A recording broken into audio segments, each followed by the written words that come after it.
That's why the slow part is so good, because it's someday I'm going to ask my God why they chose me for this job. That's Quentin. So, but yeah, welcome to the dungeon. It has been quite a work. It's been quite a week for everybody. A lot of emotions, a lot of stuff from last week. Didn't make it. I'm not sure. Yeah, it's been a very long week for me, for personal reasons, and this.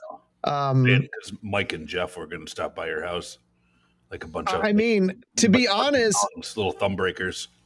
To be honest, Jeff actually did stop by my house on Saturday, so it's and there was a lot of threats, and like everything. So I have golf clubs and baseball bats. So yeah, yeah. There are I have your unspeakable things. refillable beer bottles. That's even worse. Yeah. So speaking of that, like, didn't you went down there this week? It was the con thing this weekend? Next weekend. Okay.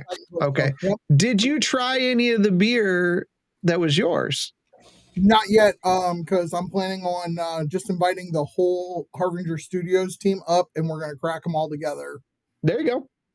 Good. I'd like feedback if they didn't like it. Like I said, the s'mores one is a little bitter. Mike, I got one for you. I just bottled them Saturday.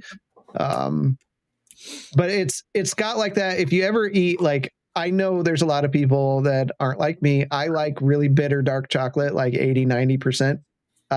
It does have kind of that bite to it, but the rest of it's pretty good. Jehovah doesn't drink. Oh, Julia's here and she's mad. I know Tone had it and he said it was okay. It's kind of a dumper for him, but that's fine. But that's how it. No Marsland tonight. No Marsland. He's traveling. He can't make it. So I'm sorry for what's about to happen to your character. It's more than dark chocolate bite, you ding dong, he says. It is. I mean, it has a lot of marshmallow and it's got some cinnamon and stuff in it. I thought it turned out okay, except for the little bit of bite.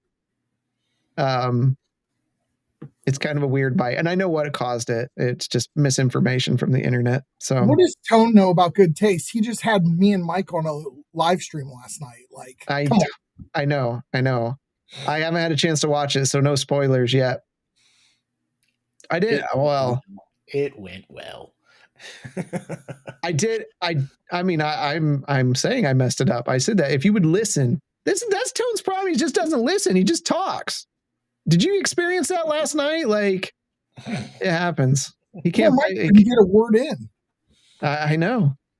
I don't believe you're sorry about your decisions at all. She's still stewing. You and Marsland both. Still stewing. Marsland hasn't talked to me in a week. So there's that. That's why we didn't know he wasn't going to be here until like last night. Yeah. I let Rohi do all the talking. Yeah. So with that, we have a dungeon banter this week. We're attempting on Wednesday. Do we say the topic? Yes, we Tone called out the topic last night. It is our favorite fantasy authors. Yeah. Here we go. And you just got new reading material a couple of weeks ago from me, so you can have a new favorite. I think it's a bigger decision than that. So, because I've read a lot over the years, but a lot of the stuff I would consider like my best is things I read a very long time ago. Wombat, don't make me hate multiple people.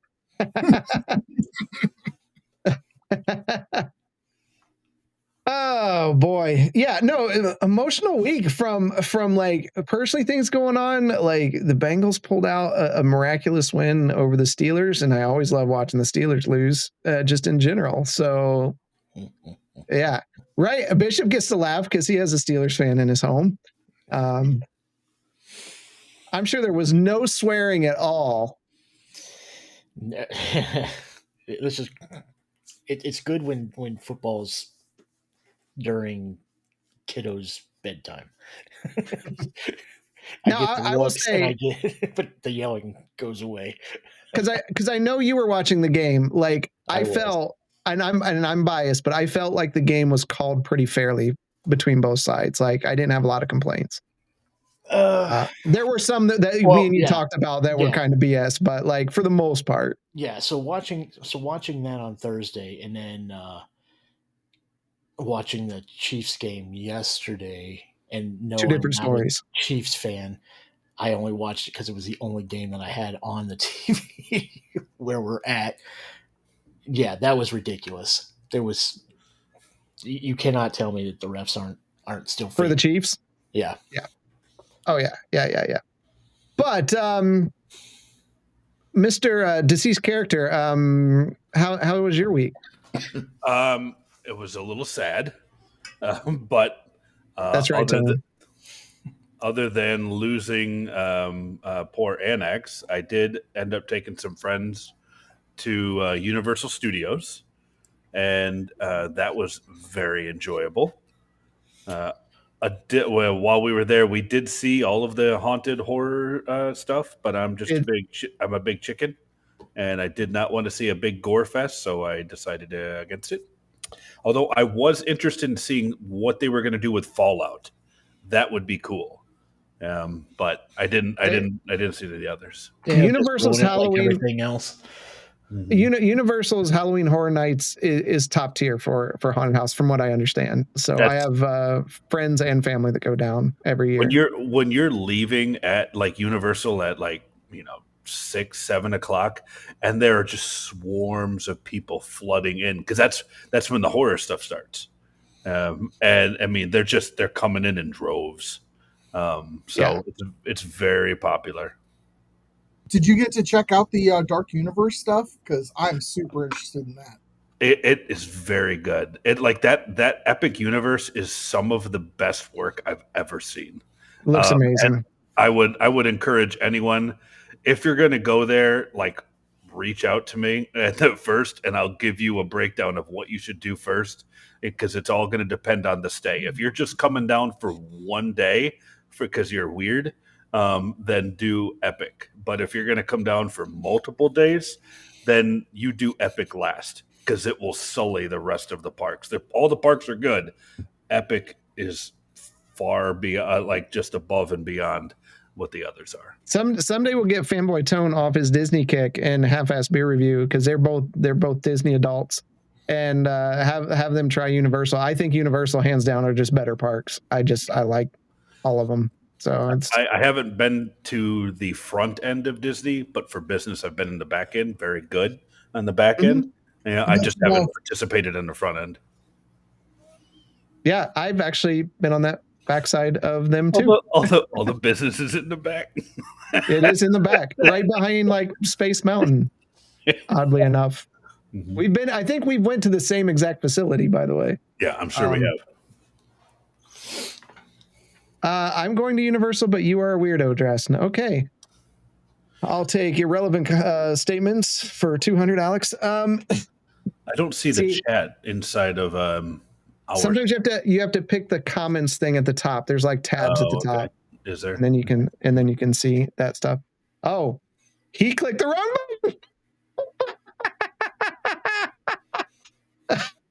Oh no. Well, and on top of Annex being killed, Middle is now gone. I might have to clip that. I know that one's early.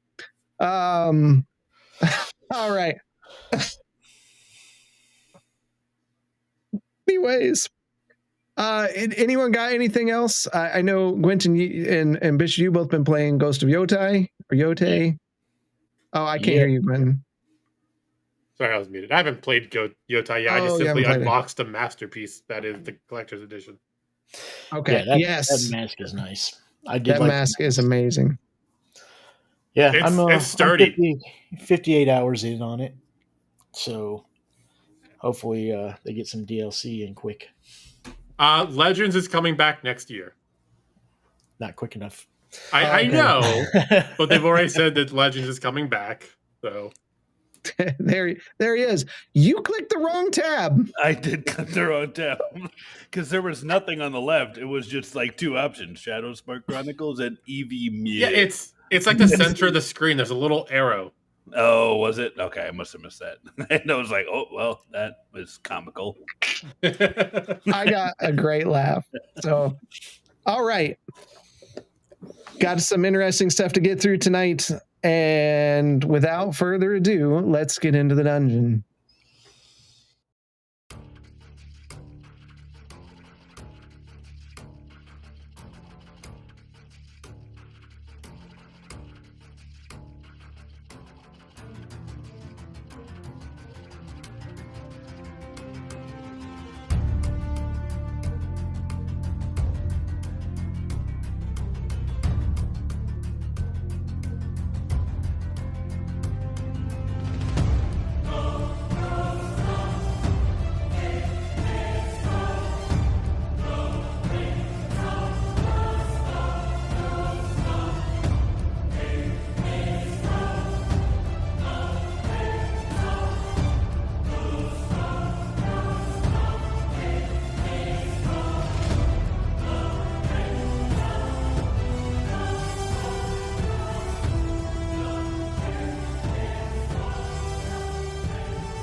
All right, let's get this going here.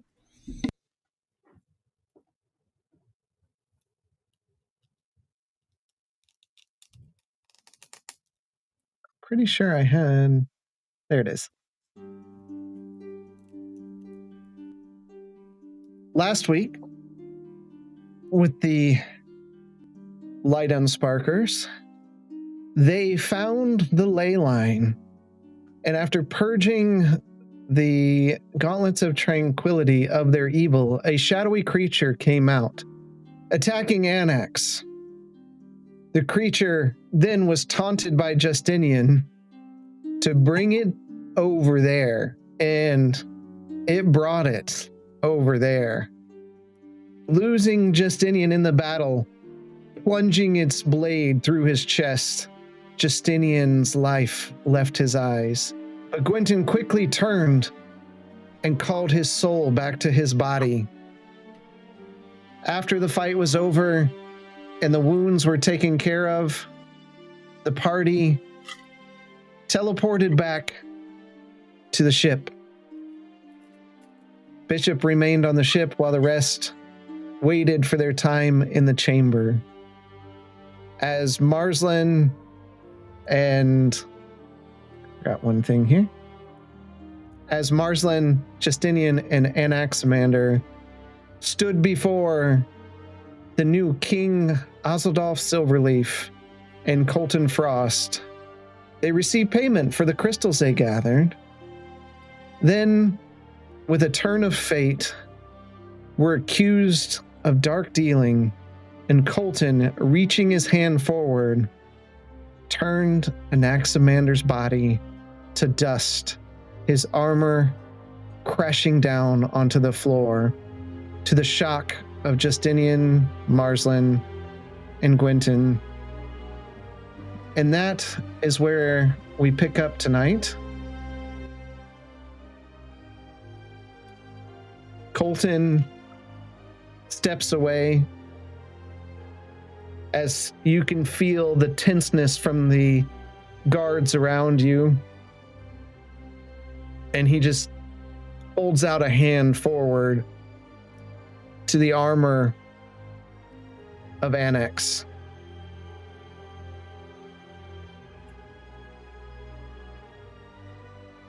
What would you like to do?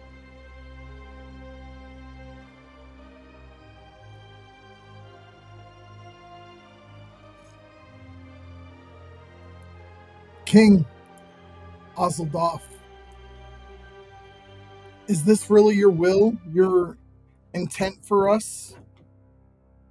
For us to take this back to the Queen at Candor's Keep as a message of how the Arboreum wants to be viewed? He just stares, doesn't speak a word, while Colton turns. I believe his message is clear. Was there questions to his statements? Do you yet again question the rule of the Arboreum? I have never questioned Oz's sovereignty. Then you should have no problem fulfilling his request.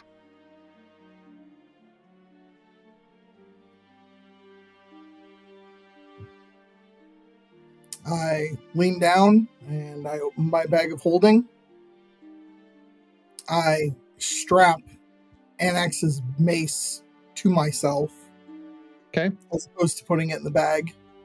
And I will put as much as I can in there and ask Marsland and Quentin to help me distribute the weight. Inside the bag of holding, it doesn't increase your weight any, so... Right, I just don't want it to tear like it did with Oz's soul. They're not that heavy. All that stuff. This time. You're good. I'm not looking at that right now. Okay. So I will scoop up everything then. So. Okay. The guards behind you kind of part directions, leaving you a way to walk out. And for a moment, you almost see like tears in Marsland's eyes, but he maintains resolute as he turns to leave, staring down one last moment at what was his friend.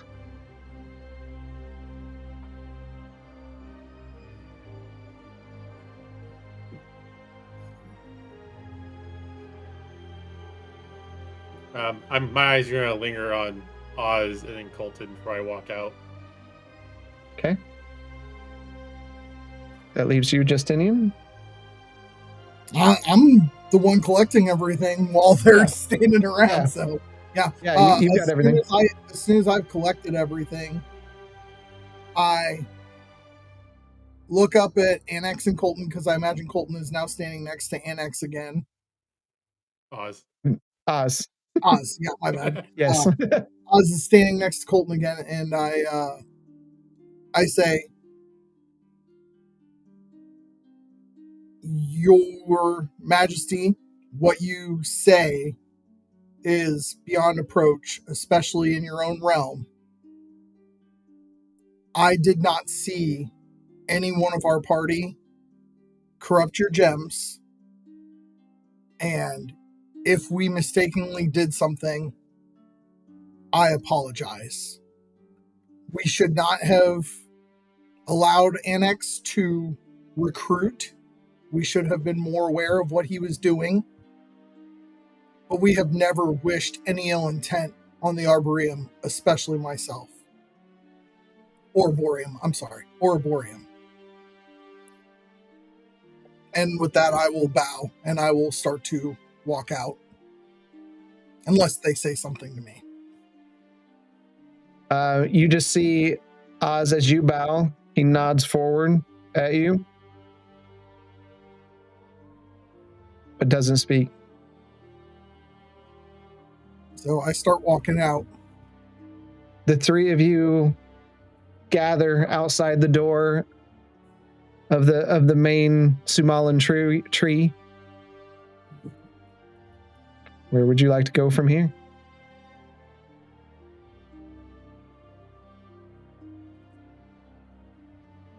Back to the ship. Okay. Unless you two have other designs, I think we've worn out our welcome here. Do you agree we need to go back to the ship, but we can't leave just yet? There's some unfinished business here now. I'll start heading toward the ship. Okay. So, you three... Sorry, go ahead. You three solemnly begin walking back to the ship. You notice the life around you is going on like nothing happened, and that kind of impacts your soul as you're still taking in everything that just happened. Any conversations you'd like to have? Quentin, what was he talking about corrupting the gems? I mean, what he accused Annex of, I mean, I believe Annex did, but he said that we corrupted the gems against the people. I think that was just him saying things to try to...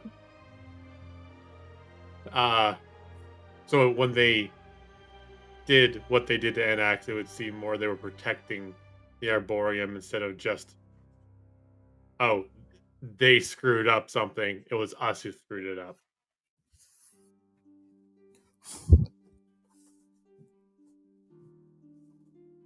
But there's no way he thinks we did anything to the gems. But we also did send one back to the academy, so but we disclosed that. We disclosed that to them, and we promised to return it. Yes, but if they found out that what was really corrupting it was the ley line leaking, anything we try to bring back here, first off, the fact that Oz looks like he's basically in Colton's control. Anything we were to try to bring back to dispute that, he would just be like, oh, it's just them trying to save face or some shenanigans. He's put us in a position now where we can just look like a bunch of liars around here. None of this makes any sense to me. Why? It's just not logical. I mean, you guys knew Oz a lot longer than I did. I mean, but he never... He was brash, but never intentionally to harm anyone.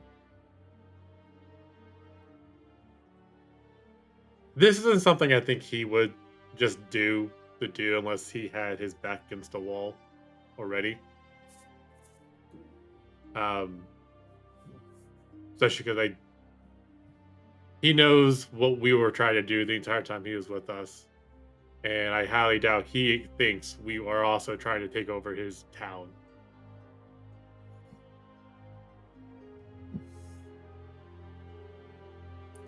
I know Annex and we had our problems, but we turned to nothingness like that.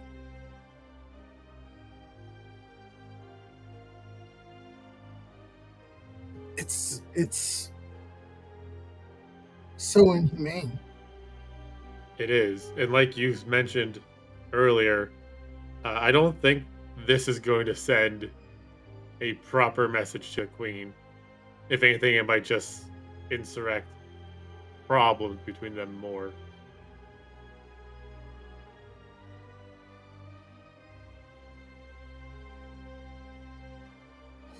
We're going to have to be careful about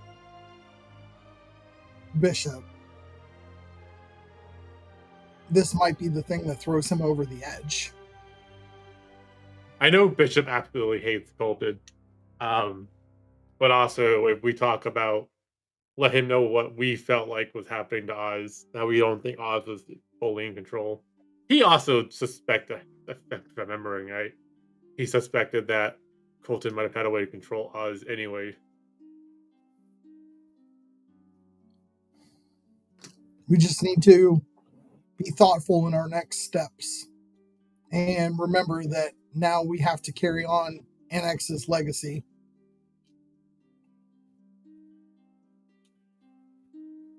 Yeah, it's going to be a conversation we need to talk to. Insert not Guinevere's name here. Was it Genevieve. Guinevere. I'm going to reach up because Marsland's being very uncharacteristically quiet, and I'm just going to reach all the way up and put my hand up on that ginormously tall shoulder, and I'm going to say, everything will work itself out. We just have to be smart, like you always are. This doesn't feel right. And he just goes solemn again. As you all approach the docks and walk up onto the ship where Bishop awaits, let me tell him to come back.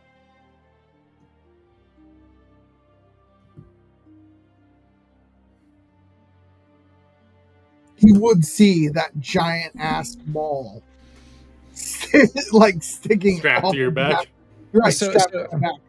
So, Bishop, you see Gwynton, Marsland, and Justinian re-enter the ship, and you can see Justinian is carrying Anaximander's maul on his back.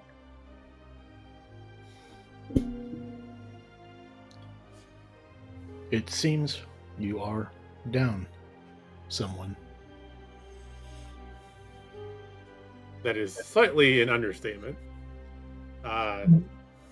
Your hatred of Colton continues to be a consistent right now, as for some reason, right as we were leaving, after getting paid for the gems and getting permission to come back here to reforge Justinian's sword, suddenly they decided to cast judgment on us, specifically Anaximander, that we were recruiting a rebellion in this town to rise up against Oz's rule, and that we were the ones who corrupted the gems we brought back from the mines. And in that ruling, they disintegrated Anaximander. And Oz told Colton to send a message to the Queen of Candor's Keep before Colton did it. I think Oz might be lost to us forever.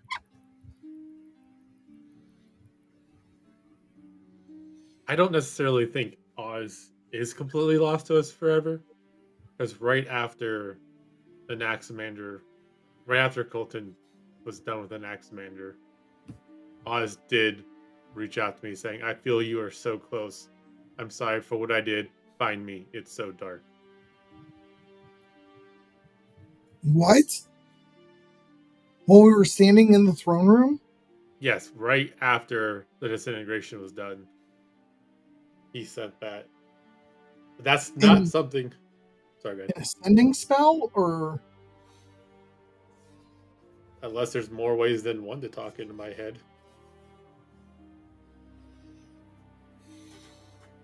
Real quick, there's something. It was sending spell, right? He used. You wouldn't know.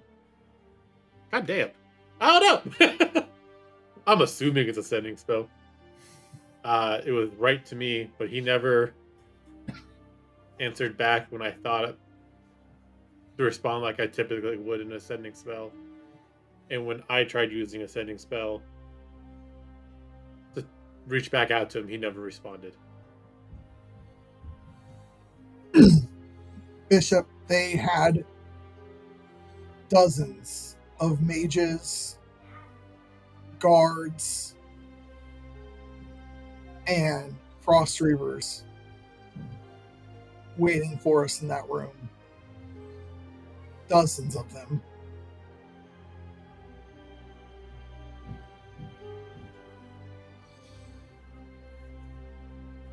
So, without trial, without proof of accusations, they straight up murdered. Yes.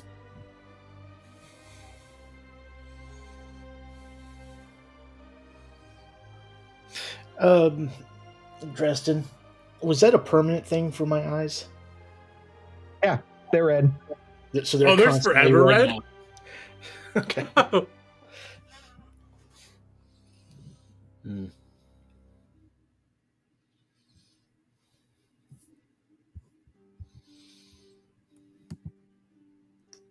That does not sound like something Oz would have agreed with.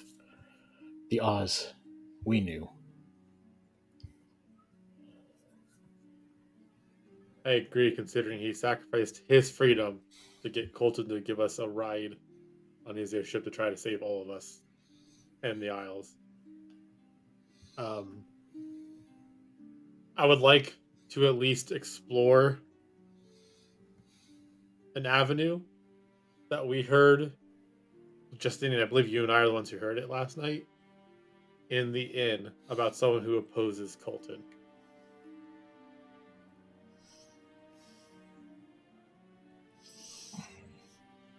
I think it's dangerous. Bishop, you weren't there. He repeated things that there is no way Colton could have known. Things that we've done, things we've talked about. He brought up Perrin's Folly. He brought up Smyrna. He brought up us talking about going and finding Oz after the fact. Somehow he knew about it.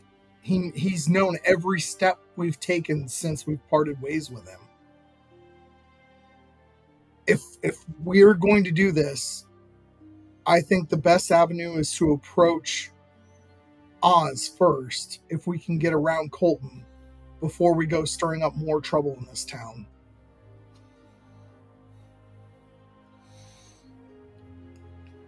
Are we even sure that is Oz's soul back in his body?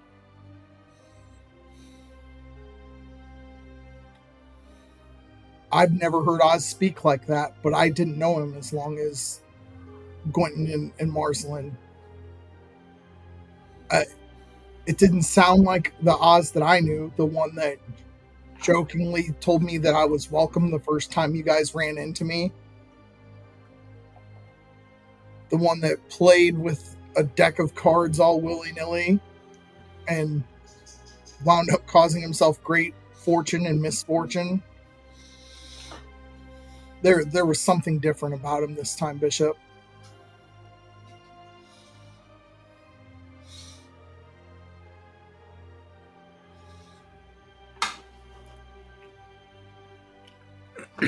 Is there a way we can... You have all discussed spells that locate objects. Is there any way we can even see if the statue is in the city? We know what the statue looked like. We had it in our hands. It's definitely a spell we could try to use. I was just thinking that. Honestly, I don't... Real quick, semantics of a spell. If we use Locate Person on Oz, and it's a different soul in Oz, does Locate spell trigger on Oz? You're muted if you're talking, Jeff. No, it would trigger on the person. Okay. On the physical body? Physical body, yes. Okay. We're getting into a very disgusting topic of what defines a person. So, Marceline, do you have a way to shield what we are talking about right now from outside ears? I'm going to say no, just because he's not here. And I'm not familiar enough with wizards to look through the spell list. I do have Locate Object I can cast. Surprisingly, I had it prepared already. Marsland does not have it prepared. I have it prepared as well, but only Locate Object.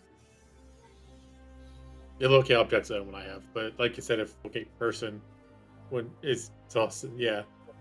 So that would only be if it's within 1,000 feet of us, which means we basically need to get back into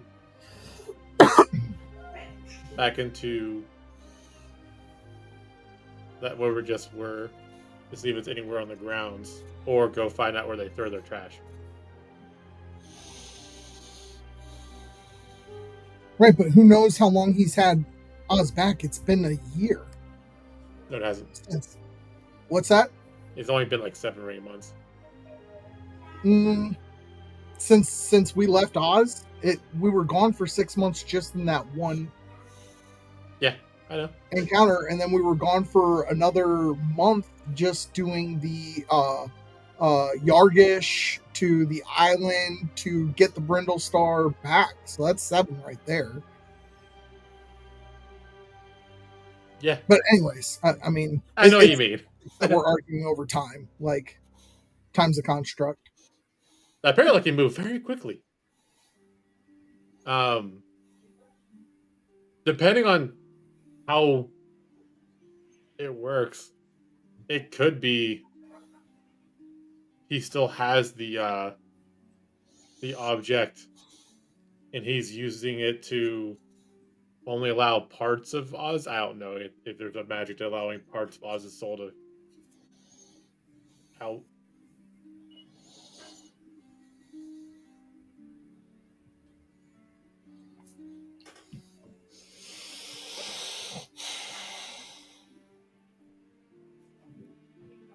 Well, this was not justice.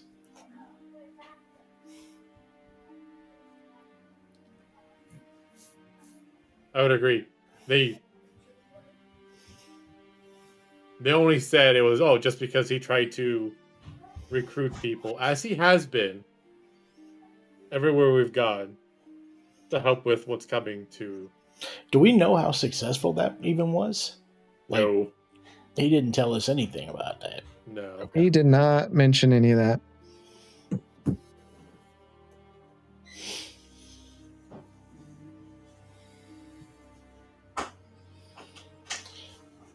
If hold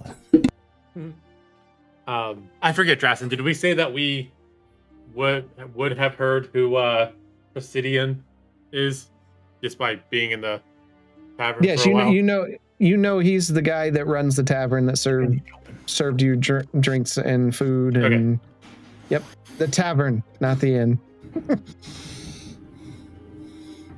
If there is a way that we can pay Colton Frost back, I am all for it. I would like to at least go talk to this Presidium, see if we can have a private meeting with him or something.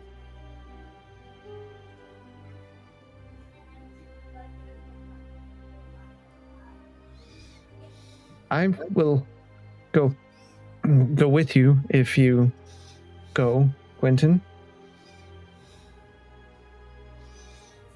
That would be fine.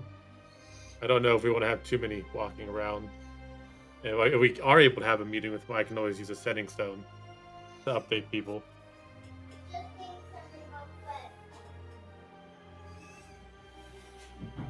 Justinian, would you be in as well?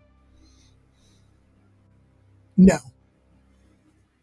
For the simple fact that every move that we have made has been called out, and we have no way of knowing how it's been called out. I think that it's important to figure that out first before we go making any moves on a land whose sovereign king just ordered the annihilation of one of our party members.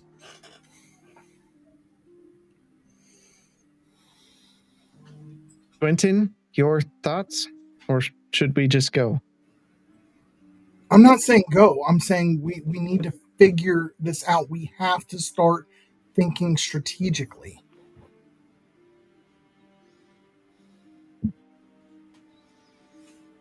I mean, I do get the concerns, but the things you're talking about, the only thing he brought up that is not public knowledge was us trying to figure out was us getting Oz's soul back before he came here or after coming here and talking to him. Parents' Folly's forest fire. I mean, that's everyone knows about that. We don't know if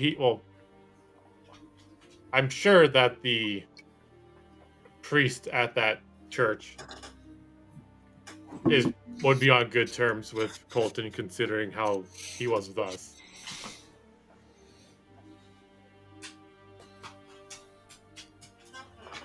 But I mean, Smyrna, like knowing that we had something to do with the library raising in Smyrna?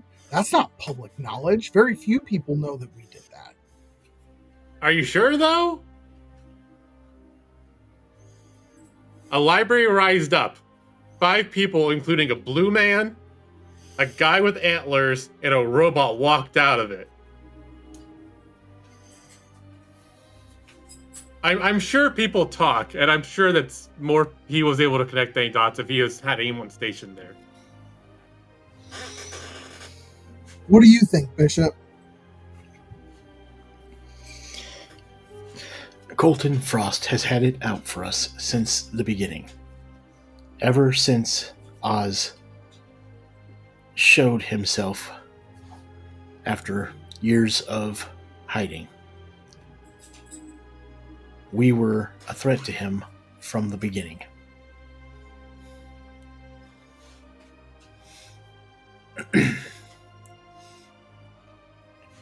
If he is somehow controlling Oz now, that is even worse. Because if we look at what Oz himself had said, he already had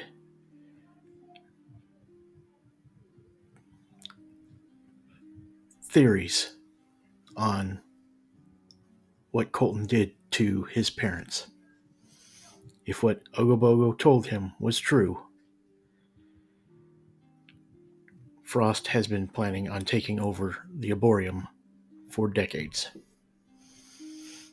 And his plan was always to use Oz in that endeavor? Well, obviously, that has come to fruition.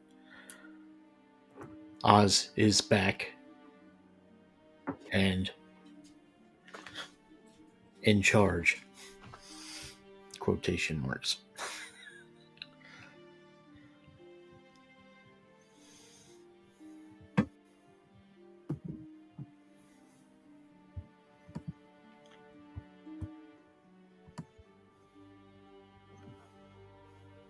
It just doesn't feel right what happened to Annex. He would have wanted to die in battle. And while Justinian's saying that, you guys see that he's taken the maul, Annex's maul, and set it on his lap, and he's pumping Eldritch energy into the maul.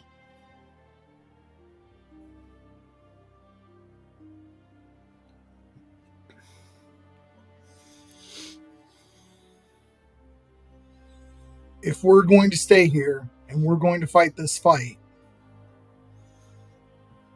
we're going to need to be ready for any scenario, including one where Oz is lost to us. Are you guys prepared to deal with that?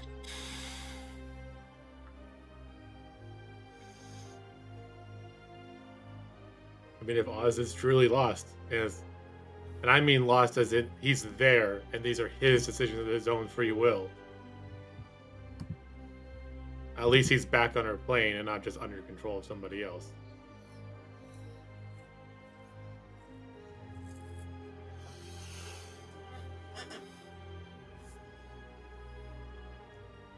What happened there tonight could have happened to any of us. Colton is just looking for reasons.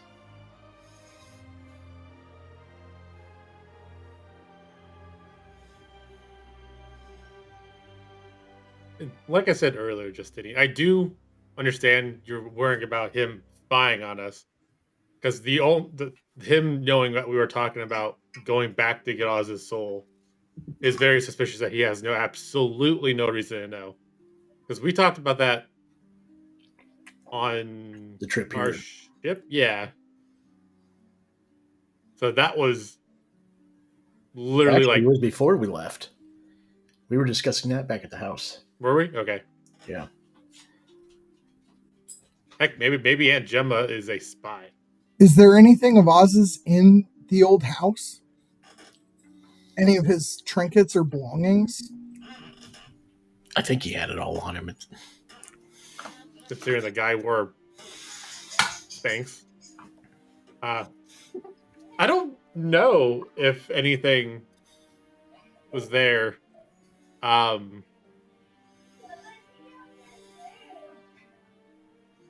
It's possible he left something in his old room. It's never impossible for something like that, like a random thing he had on him.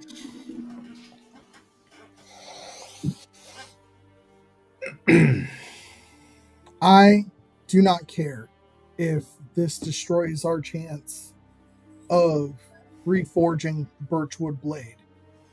I stand with you guys. If this is the road you want to go down, then I will go down it with you until there's no more road to go. Understand that we may not walk out of this alive. You saw what they had ready for us, Quentin.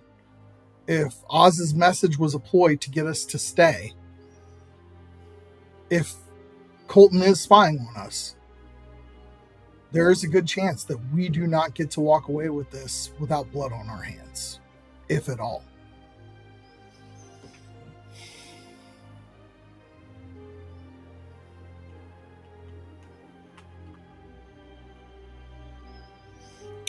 Well, if we are to be accused of tampering with crystals, we should probably know what those crystals were. Pora's had the crystals for 24 2 days? 2 days. Yep, 2 days. I suggest we make contact because Colton and Oz just declared war on Candor's Keep. Marcelin, I know that you usually like to be the one to talk to Pora, but given how you feel right now, I would be more comfortable if Quentin were the one to talk to her. I think that would be best. You don't want to have a conversation with yourself? No, it's really awkward. You're welcome for that bit of storytelling loophole there, DM. I'm here for you.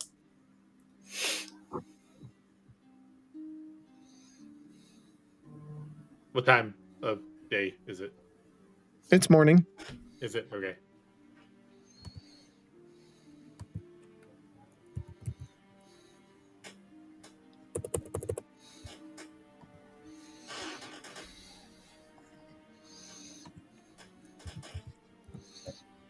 I am casting sending. I'm just trying to think of what to say. I'm just gonna wing it. Pora, what have you found out about those crystals we sent? Things have taken a turn. Surprise, surprise.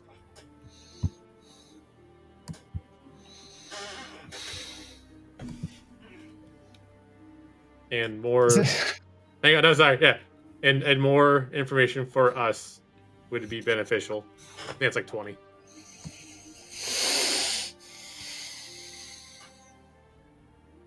Gwynton, unfortunately, our focus has been on the ill that we received. We want to get to them as soon as possible.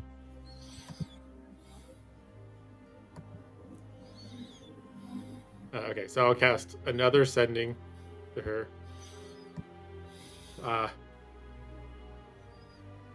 Colton claims we use those crystals for mind control against the Arboreum and killed Annax.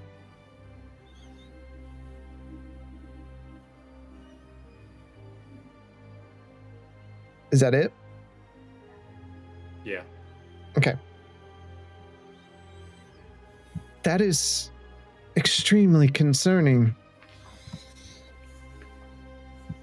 We can look for that, but it will take time. I'm sorry about your friend. I will need to speak with the Queen.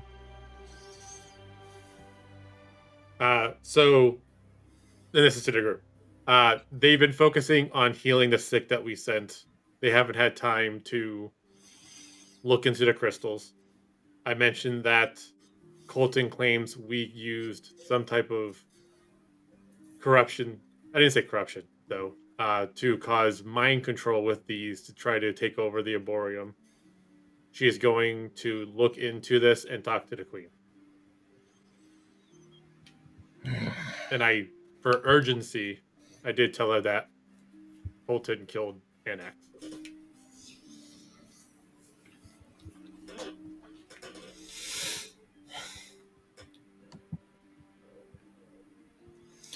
Well, it seems we have limited amount of time left in the Arboreum, so I suggest if we're going to do something, we do it.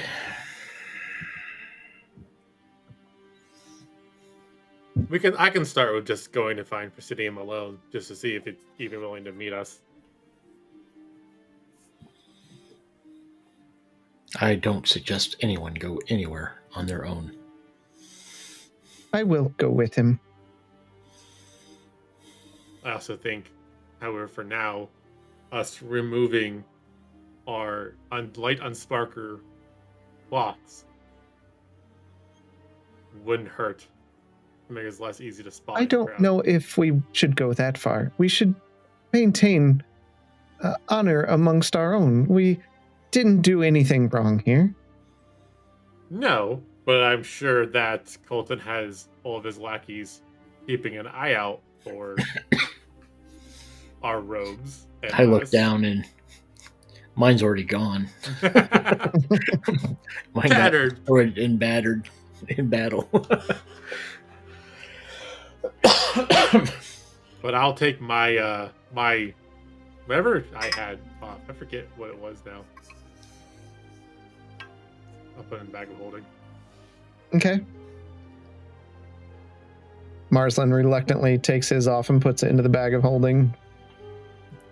Justinian finishes his ritual, and a spark of red and black energy bursts from the head of the maul, and he takes off his light on sparker robe and then just waves his hand over his face. The antlers slowly disappear, and Justinian takes on the appearance of an astral elf.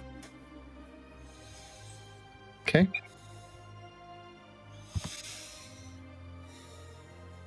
Everyone is okay with me using this to avenge Annex if it comes to that, correct? Is it even something you can use? It's not typically what I've seen you use.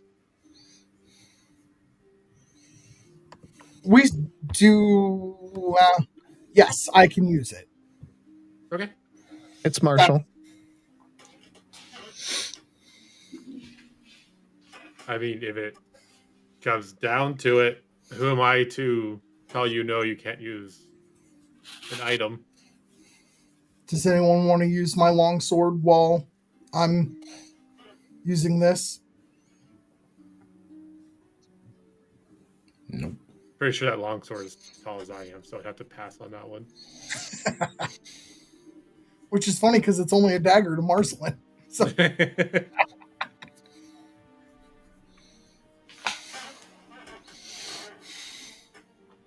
I will go and stand lookout while you two go in.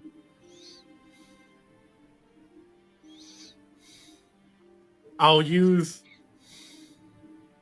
sending to I'll use just like the sending stones to talk to Bishop too. Unless Bishop wants to stay on the ship for the time being, and we can talk about. I think it is probably better that I stay here, as I am more of a sight for sore eyes in this area.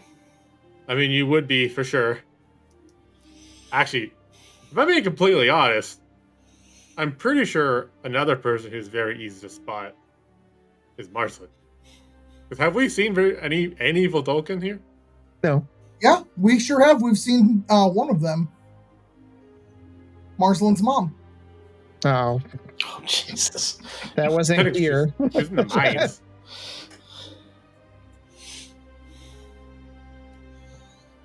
Marslin, can you do this to yourself? This. I don't. I'm going to say no. He's in too emotional, distraught of a state. Then he should probably stay here with me. Agreed. So I was just making sure that Gwenton wasn't going by himself. Yes, I got this. I can march it. Gwenton is going to leave, and the astral elf is going to deboard the ship right after him, but walk separately, keeping him in view.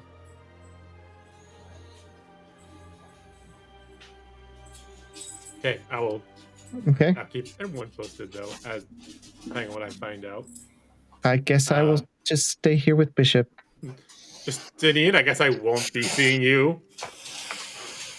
Then I'll walk away. You will. Sorry, I was winking. I don't know if you're looking at the camera, but I was oddly winking. No, I was staring at Mike's beautiful eyes. Okay. I'm sorry. It's just the three of us right now. I'll head off to the inn or the tavern. Okay. So you walk to the tavern, and it's not as busy as normal because it's early, and they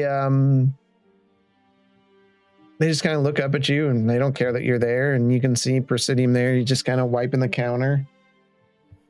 I will go over to Presidium and order an ale. Okay.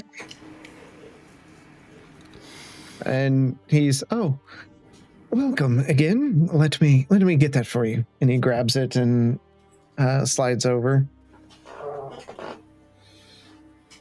I appreciate that. It's been a rough morning already.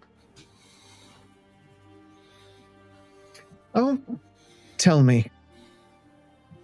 Drowned your sorrows here. We're not busy. I can see that. Let's just say we had a fun run-in with Colton Frost this morning, and he took things drastically in one way. Yes, he tends to only see things his way. I've come to find out. It's very hard-headed of him to think he's always the one in the right and no one else's input really matters too much.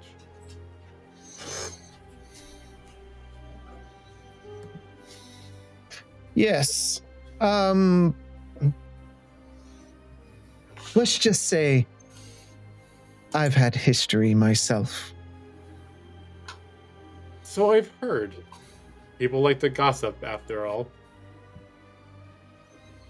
Some people were mentioning you, yes, the last time I was here. Yes, and some people should mind their own business. I get what you can mean by that. But since I'm game for this and rather bored at the moment, tell me, what have I done? Please hold on, I look at the messages again. It's... You sent that to the group chat, right? Yes. Which group chat?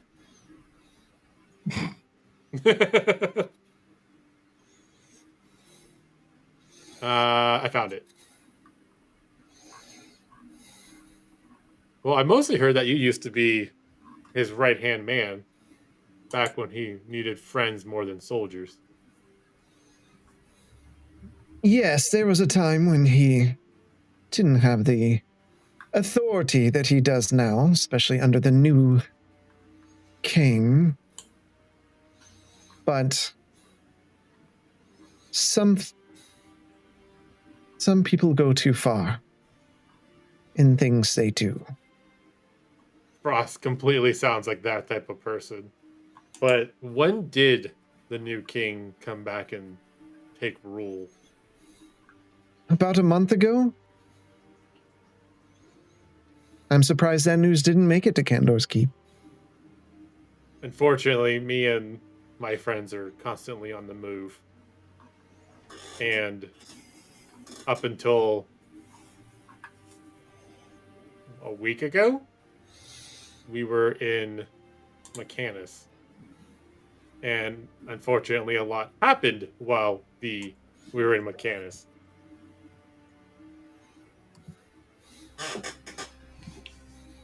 Well, at least you're here for now to drink your sorrows here in my bar. Actually, I was hoping that if you still have any quarrels about Frost, if you know of a way to assist us. There's What do you mean? mostly just we need to talk to the king without Frost. Good luck. No one gets entry into the king, especially by himself. If you're looking to passively upset him, I could help. I think that's something we have covered pretty well already. No, I mean more in a revenge sort of way. Say as a gift from me to him. Something I could never really accomplish on my own. I know at least one of my friends is 100% up for getting revenge with Colton. Is this something you'd like to have a meeting later with everyone that I know? Which is only 4 people now. No, I can tell you now. Things will get busy later, for sure. Okay. I mean, at this point, we're all going to die anyways eventually, right? I mean, that's true, especially with what else is coming to these islands. So, if I were to do this, beyond my own petty revenge myself, what might this be worth to you? Jesus Christ. Well, if we are hoping you get petty revenge, isn't the petty revenge in itself of good value? Yes, but coin goes so much further. I do have a business to run, and the Arboreum isn't cheap. How much is this? Wait, how much is this drink I'm having right now? Let's see.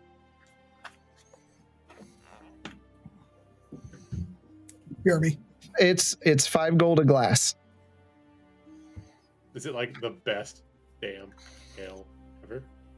No, his best is a blend of Sumalan fruit wine and heart tree essence, and it's 1,000 gold a glass. Oh my god. Anywho, okay. So after that comment of is not cheaper, I'll take the beer and go, you ain't kidding, and I'll down it. Delicious, isn't it? Only the finest material. It's pretty good. However, I do know ways to make it be consistently more the perfect temperature. It's all about the hops in the brewing process. So I've heard. I love how you guys sent the absolute worst charismatic person to go talk about this stuff to people. Not beating behind the bush, just tell him. Right? He's obviously into it.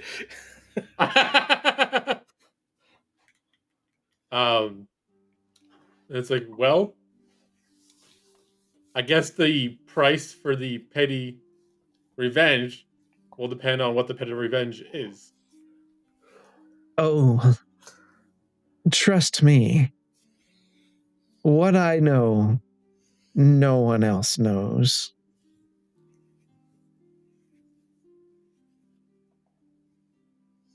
And I know that information is power.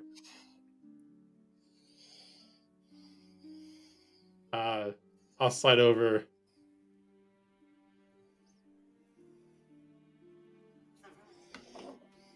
Definitely thought we had more of that. I just did 200 gold. You're gonna give him 200 gold? Mm-hmm. Okay. He scoops that up.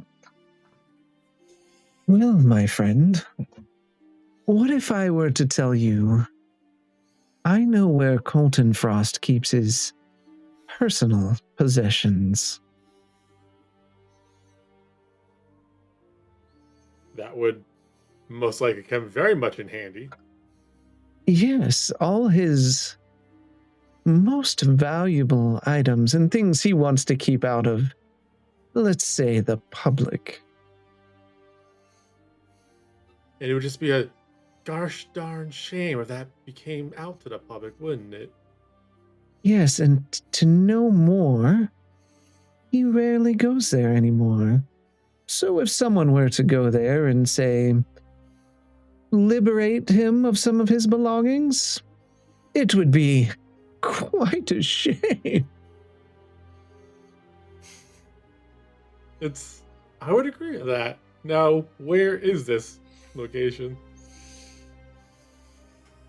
And he's like, it's so close. And his hand opens up in front of you. I'll put another 100 gold. Okay. He takes it in. So, are you familiar with...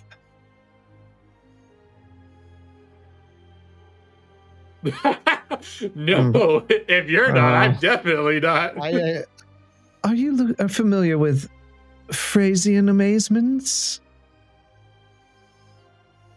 No.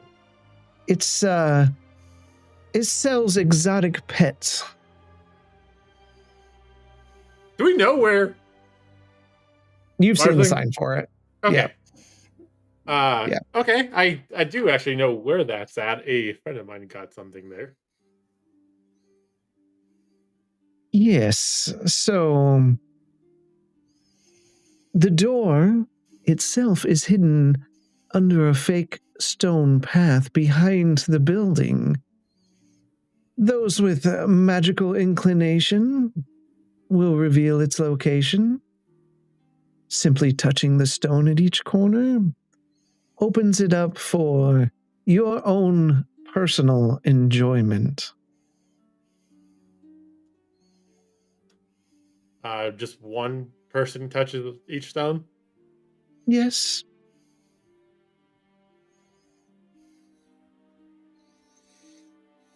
Is there a order to these stones? No.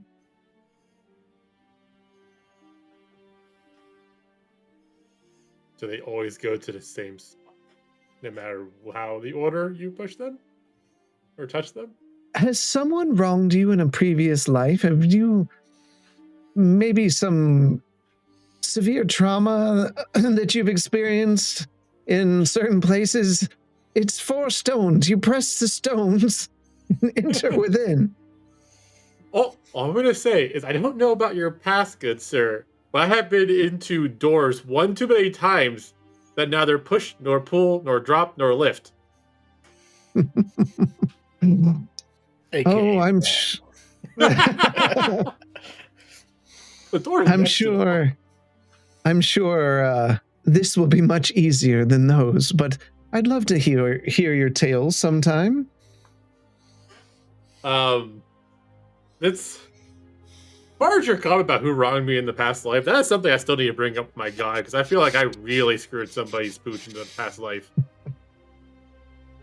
So door hidden behind the fake stone path behind the building where Marsling got his pet. It takes a person of magic to open it in 4 stones. Okay. I'm sorry that I'm bothering you, but is there a good time to go to this location or not? I would say with how few people go out there besides Grid himself to throw out the trash, any time would be effective. You just didn't get the information from your favorite tavern owner? It's definitely my favorite tavern owner in this city. But I don't know what you're talking about. You didn't tell me anything. Especially not how to open a damn door. And I didn't speak about anything, but you have enjoyed a glass of the best wine in the Arboreum. It was a very good glass, even though I thought I ordered ale. Don't serve ale here, but if you want to call it ale. I'll be sure to come back to get more, and maybe one day I'll strike it rich in my adventures to afford the top tier stuff. You'll always be welcome here. I appreciate everything, and I guess don't be on the lookout for anything happening anytime soon. I won't, as I never do. And I'll nod and I'll head out. I'm guessing just right. Gideon. He's standing right outside the building. I'm just gonna stop and be like, "It's time to go back to the ship," and then start heading back to the ship. Okay. We can't hear you. I just look around at any passerby on the street and I'm like, oh God, man, guy hires you for one job and now all of a sudden he thinks he can tell you when to go back to the ship. And I wait a couple of minutes for him to get a block down the way and then I start walking. Okay. You both arrive back at the ship eventually. And once. What did you find, Quentin? Well, I found out that there is not a secret door, not located at where you bought your pet from, and it does not contain a lot of dirty secrets, items that Colton doesn't really want to know. Also found out that Oz has been back for a month.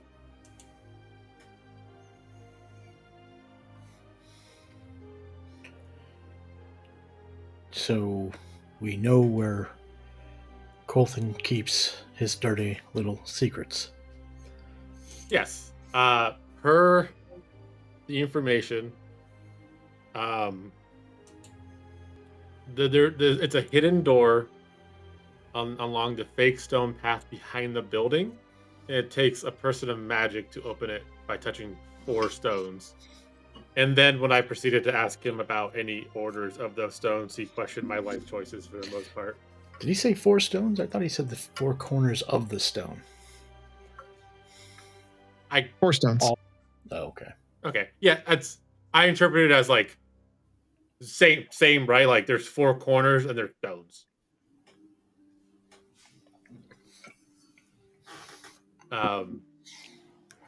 And he said that for the most part, considering it basically sounds like it's the back alley where the trash is, no one ever really goes out there, so we can go there anytime we need to. I suggest we get on it then. And what is this supposed to do? It'll open up a door that leads to I'm guessing a room, basically. Like a storage room, Drastin? You don't know. Okay. I just picture the room of requirement. So it'll open up a doorway leading to wherever Colton's hiding a lot of things he doesn't want the public to know. And the informant would absolutely love for that type of stuff to go public to ruin Colton Frost.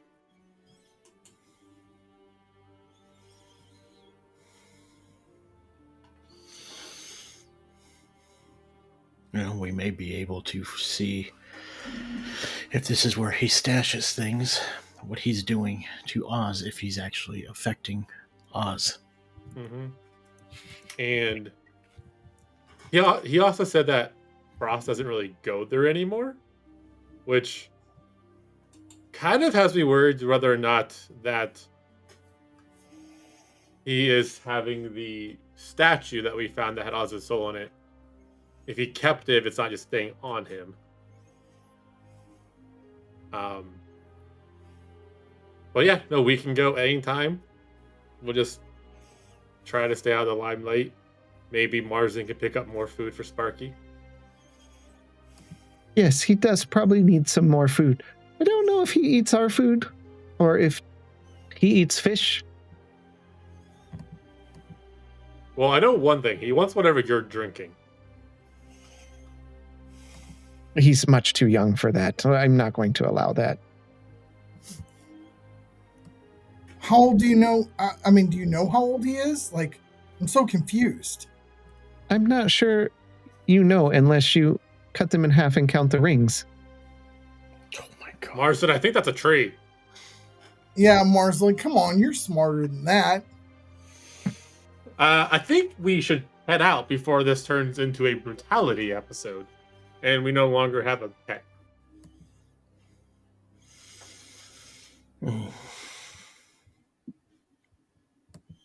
All right. Who's all going? All of us. The ship just flies into it this time. Rams in with the ramming rod.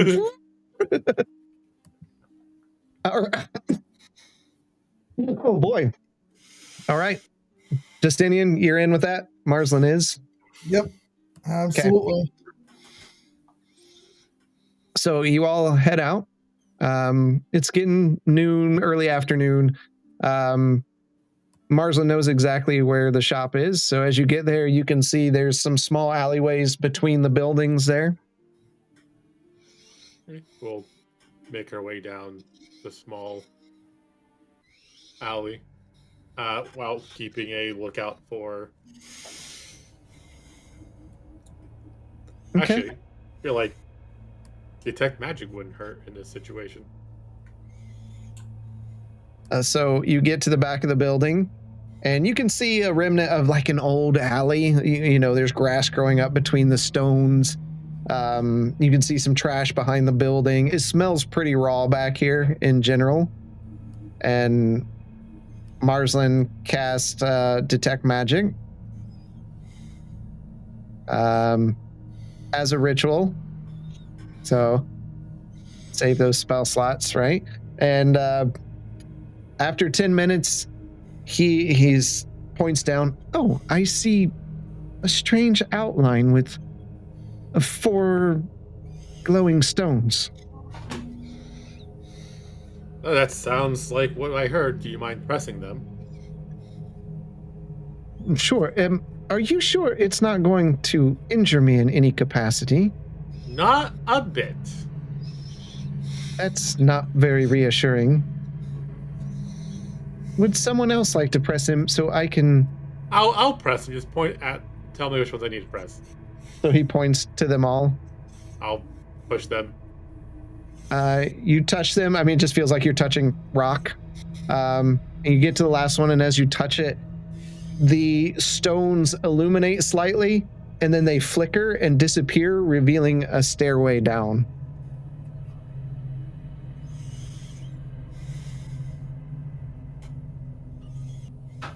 I guess I was mistaken on the door part of that. But let's get heading down. As we're walking down, because I know detect magic lasts like 10 minutes. Is there anything on like the inside that he can see to like seal it back up from the inside, or is it just seal back up when we go? Are you all going in? Yep. Okay, so you all step in, and as you walk down a little bit, you see the pathway where you walked in. It flickers and reappears. I bet we get something like this for our house. You pass through dirt and root-filled tunnels for several minutes, twisting and turning underground, until you eventually come upon a set of wooden double doors. Looking at the doors, you see a familiar symbol etched into the wood, the symbol of the Frost Reavers.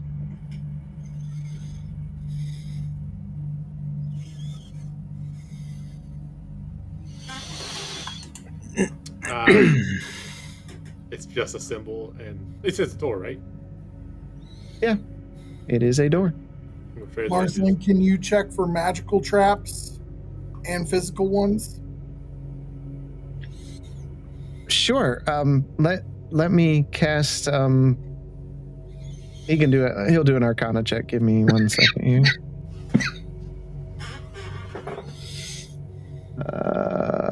Grab his character. Jesus, his modifier on Arcana. It's plus 12. He got a 30. No, this does not seem to have any magical traps. Let me check to see if there are any physical traps.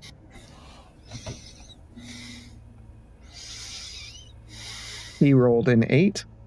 No, there are absolutely no physical traps as well. Awesome.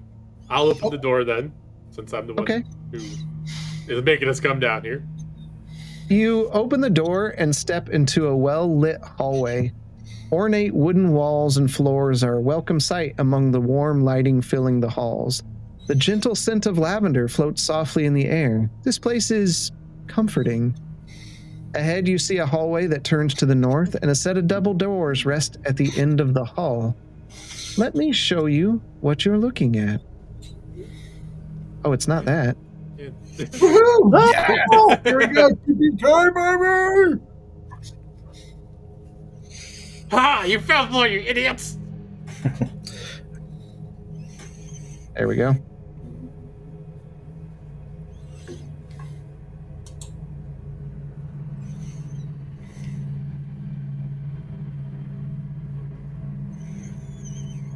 Does it look clean? Like, does it look like it hasn't been used in a while? I mean, it's clean. On the outside of the doors, there was some dust and dirt, but it almost seems like Colton keeps the place magically clean, if anything. Hey, Drastin, which window is currently centered? Because your audio just got distorted. And also Biddlesback. Oh, yes. Because it's a different... Now he's gone. Mm-hmm. Yeah, I've got to switch back and forth for certain things. Okay, you're a little distorted, but... Really? Yep. Or is it just me? Yeah, I don't have any issues with it. I don't have any issues with it either. Maybe it is just me. All right. There we go. What would you like to do next? Walk down the hallway. Okay. My headset just decided to go poop. Maybe that's what's going on. Yeah, now you sound fine. Maybe my cable's going bad.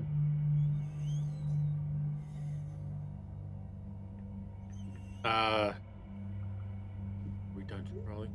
This is a dungeon crawl. All right. You see the pathway leading to the north and the two doors in front of you. Okay, but we opened the doors directly in front of us. Oh, can Might we? as well.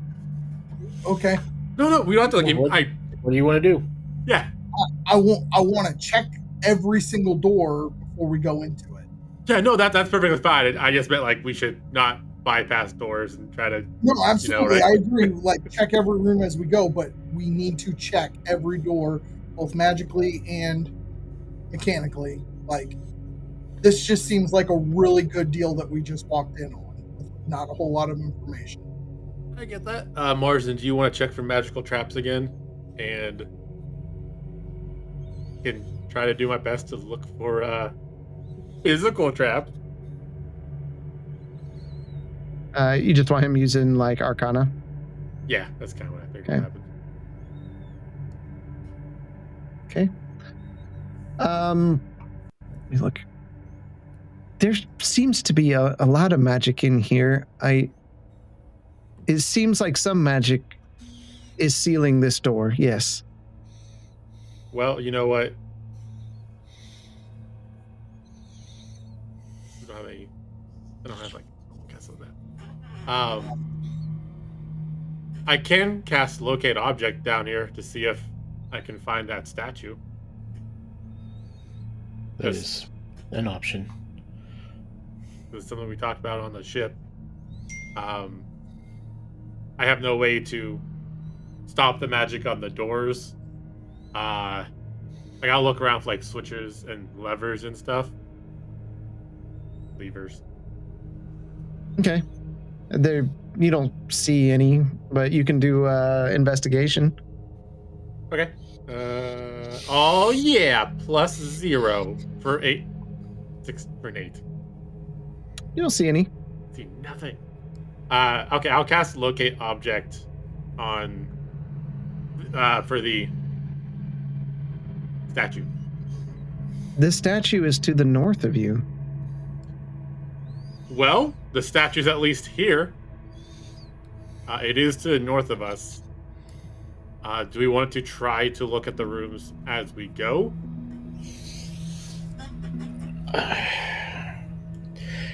If we can get them open, I suggest anything we find that we can use against Colton would be best.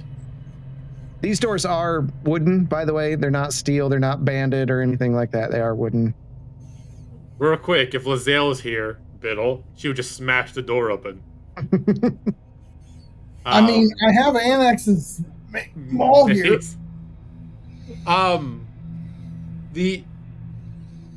So, Marsland, you said magic was sealing the doors.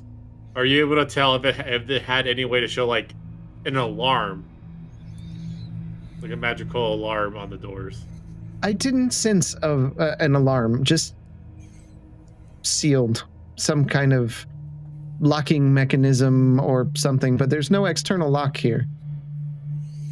But just we could break the doors down, I guess. Or just hear me out. I could try to dispel the magic on the door. I'm fine knocking the door either way. But I'm not going to do anything without the group. I would suggest that we try to make our presence here less unknown. I think smashing through doors. You'd like me to try to dispel the magic on the door? Yes. So real quick before you do that, I know it's magically sealed. Can we just try opening the door? Yeah. Again. Why? Why? If you know it's trapped, why would we do that? Or locked? The door doesn't open. Because I don't trust people sometimes anymore. Not with doors. Doors make things hard for us.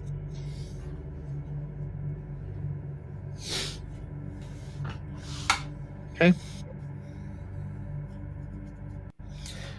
Have at it, Justinian. All right. How powerful am I getting?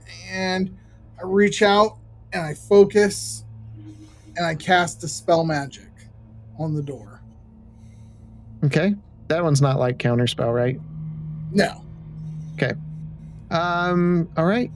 You feel the energy kind of pulse and fade from the doors.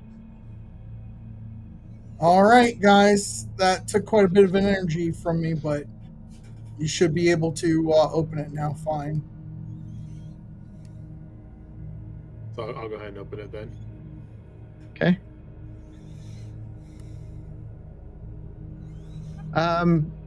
The room opens up, and it's a simple setting. The remains of some skinned animal lies on the floor before you, while an ornate bed rests against the back wall. A chest and a small table flank the sides of the bed, with a small vanity as against the north wall. I'll walk y'all in there.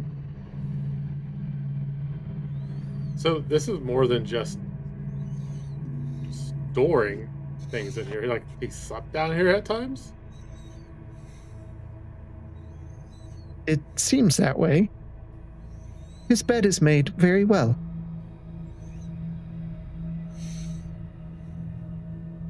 I'll go check the vanity.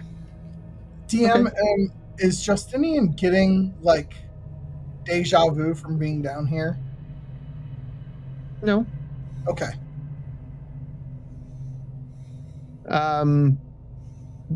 It's a vanity. It looks like a way to make yourself presentable before heading out somewhere. I'll open it, check drawers, things like that. You find various makeups and products to make yourself look nice in the drawers. Nothing super extravagant or out of place in this case. I'll check around the floor, see if there's any like has this been moved or? Sure, give me a investigation.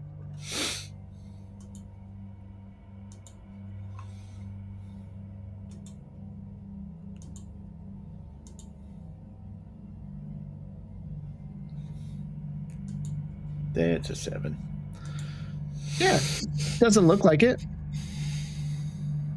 I will try to check out the trunk next to the bed.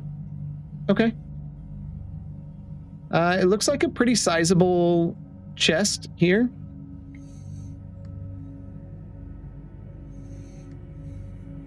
No lock on it. Guess I'll open it. Okay. You lift the lid, and 1 second. Fireball. It's a mimic.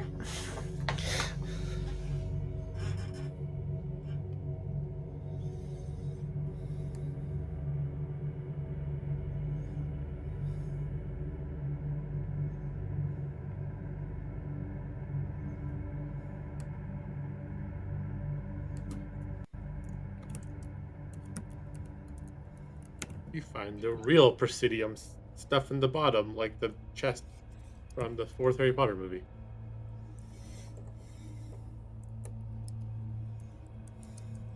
You take 81 points of damage as a beam of light pierces into your soul and tries to outright kill you. And as you look down within the chest, you see the chest begin glowing on the bottom, and the contents of the chest, which look very much like money in nature, just begin like sinking in the chest and then eventually stop. And you can feel a heat coming off of them, but they then cool.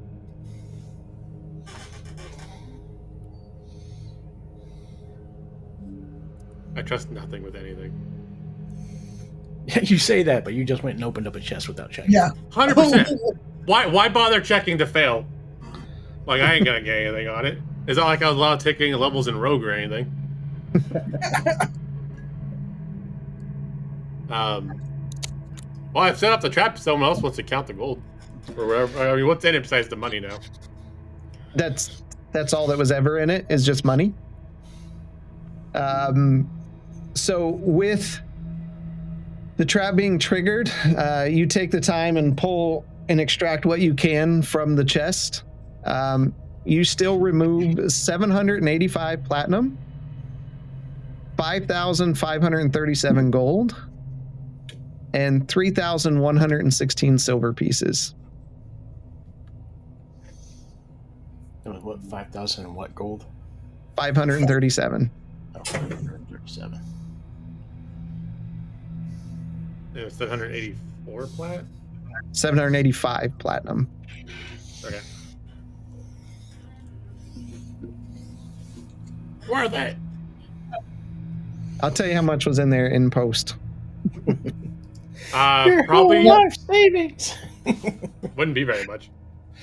It was about 22,000 gold pieces and 924 platinum. Well. All right.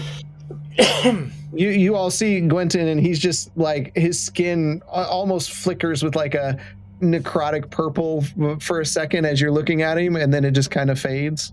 I think True Silver wanted me back. I don't think she likes me down here anymore. Well, that changes my idea of what we're doing. Let's go find that statue.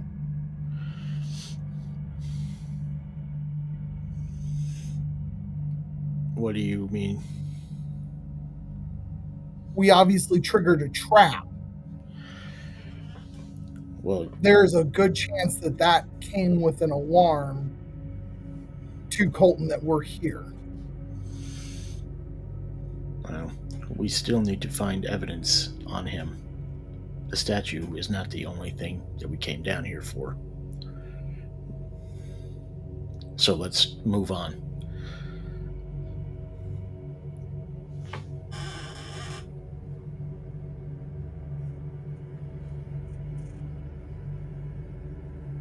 All right, where would you like to go?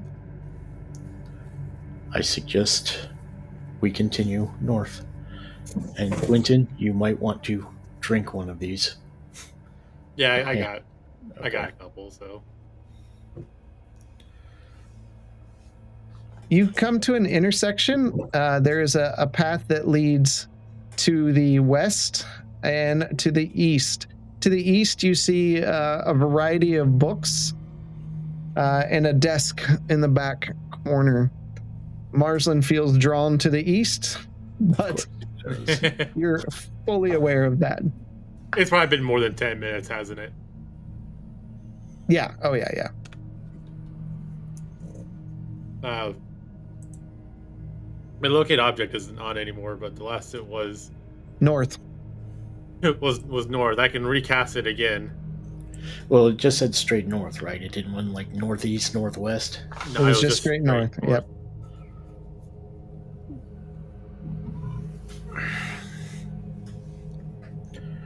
It can't hurt to at least go get our eyes on the statue. I agree, especially seeing as how we've dealt with this before with the drug. Once you trigger a trap, all bets are off. To the north of you, now that I'm zoomed out enough, there you see a set of double doors to the west and a single door to the east. All right. Why don't we do 2 and 2?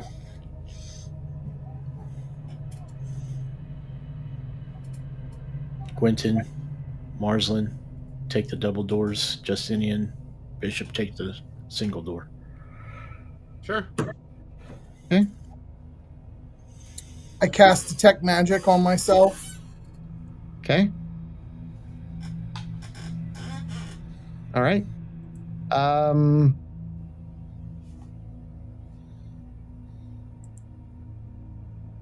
So the Gwenton and Marsland to the west, you see a set of wooden doors. There is a lock on them, and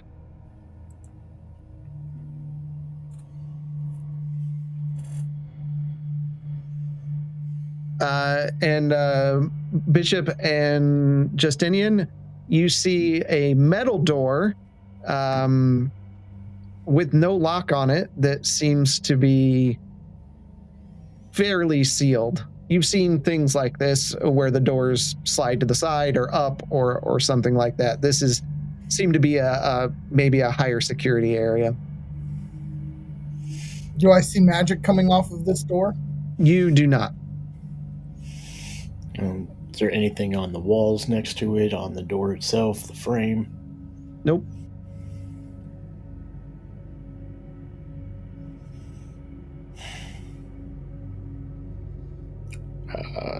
I will touch the door, try to move it, see if it pushes. It does not. It does not move unless you're trying to force your way in.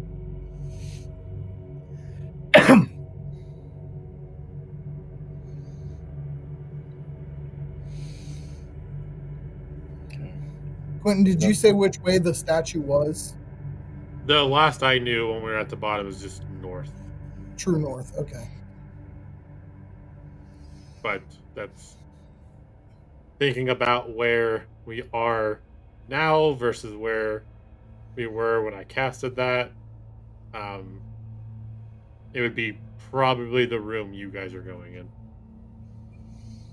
DM, real quick, Justinian's going to look with Detect Magic on it and look at the door that Marsland and Quentin are standing in front of. Is there magic coming off of the lock or the door there?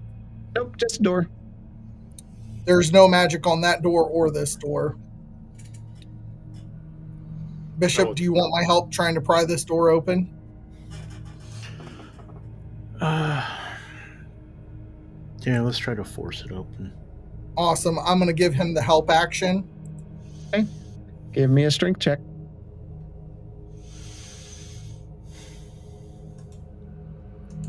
So Bishop has advantage on it? Yep. Since I'm helping? Okay.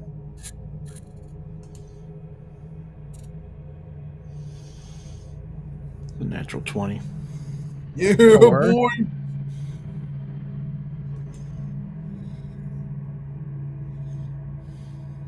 For a total of? 21. You see Bishop slam into the door, and metal on metal does not open.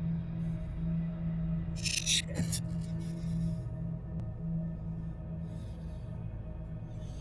You know who'd come in really handy now? That strong-ass paladin we used to have.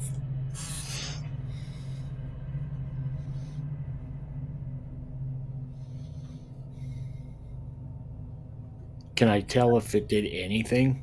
Like, was there... It did not budge. There has to After be spending the a time lever to or attune... something. Oh, there has to be a lever or something that opens this door. There's nothing here. Can I try to really quick look for a hidden lever or something? Sure. You can investigate it. All right.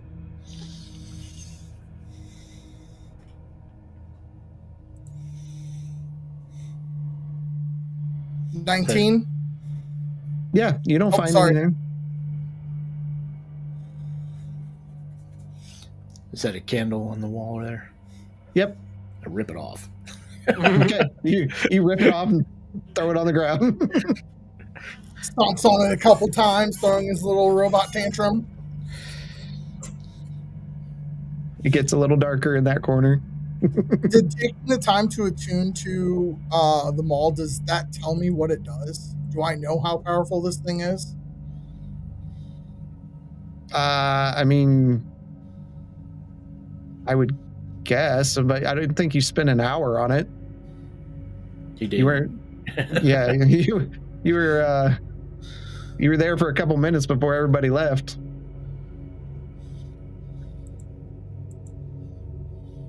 So I had enough time to make it my packed weapon, but not enough time to actually attune to it. Yeah, you definitely didn't attune to it. Okay. Well, Bishop, what do you want to do? Well, like I said, there has to be a lever or something down here that opens this door. So let's continue searching. Why are you two just standing in front of that door? I mean, I did say I tried to open it. Right. It did not open. Either have someone lockpick it or try to find a key somewhere. I don't have any lockpicks anymore. Mine broke. Oh.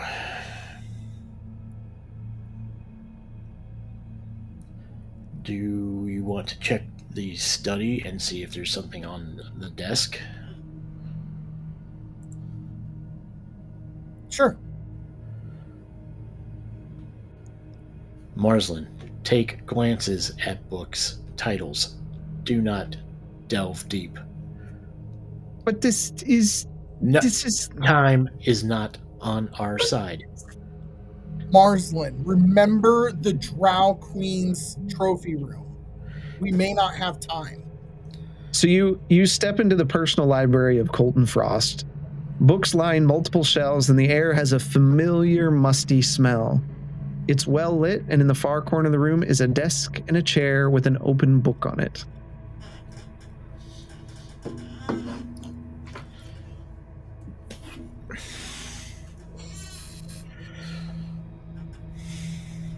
We'll go to the desk. I'll go to the desk and look. Okay. Quentin? I'm just gonna stand there. Justinian? I'm searching everything. I'm looking for personal journals of Colton Frost, especially around the time after we left Oz with him.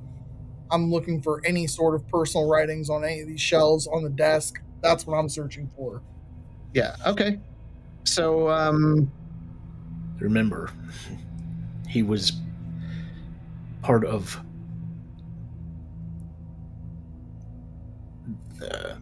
whoever killed the Silverleafs. Oz thinks he was part of it. We need to see if there's any information. so just while Bishop's heading over to the desk, you kind of run over because full of energy, and you grab the book on the desk. The book itself is named Necromancy Volume 8, and it's filled with information on transmutations, including the creation of chimeras, the extension of life, soul binding, and alternate forms of healing. And as you hold the book, you can hear these light whispers filling your ear, but you can't seem to make out what they say. Goes very quickly into my bag of holding as I keep searching. Okay. Bishop, as you get over to the desk, you notice that there are 4 drawers on the desk, 2 on each side. All right. I'll look to see if any of them are locked. None of them seem to look like they're locked in any way. Guess I'll look for any kind of physical traps. Give me an investigation.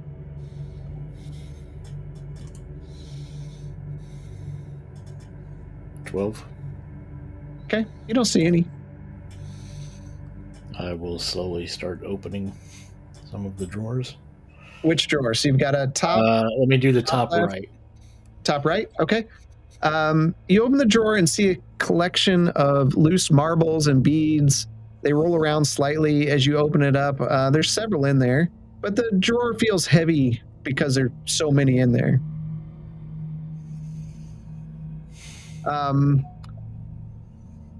Give me a perception check. Or what is your passive perception? Passive is 15. Okay, give me a perception check. Natural 20 for 25. Okay. Looking at the with the marbles kind of moving around, I mean, imagine just a drawer full of marbles. You notice what looks to be 2 wooden handles buried underneath the collection, like the handles of a wand or something. Pull them out, put them on the desk. Okay. Can you make anything of this, Marsland?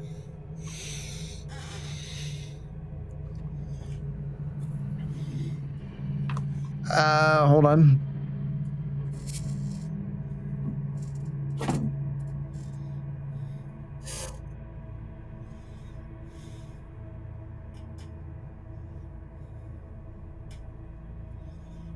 All right. All of you take 41 points of fire damage as the desk explodes. What the fuck?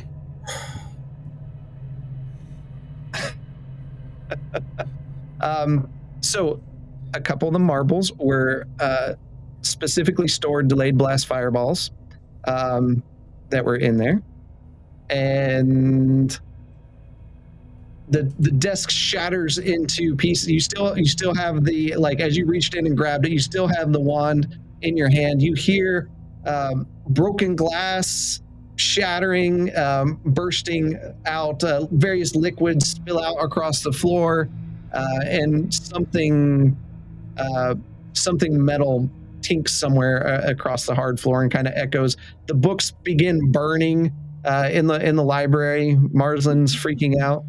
Oh my god. All right, how much damage? 41.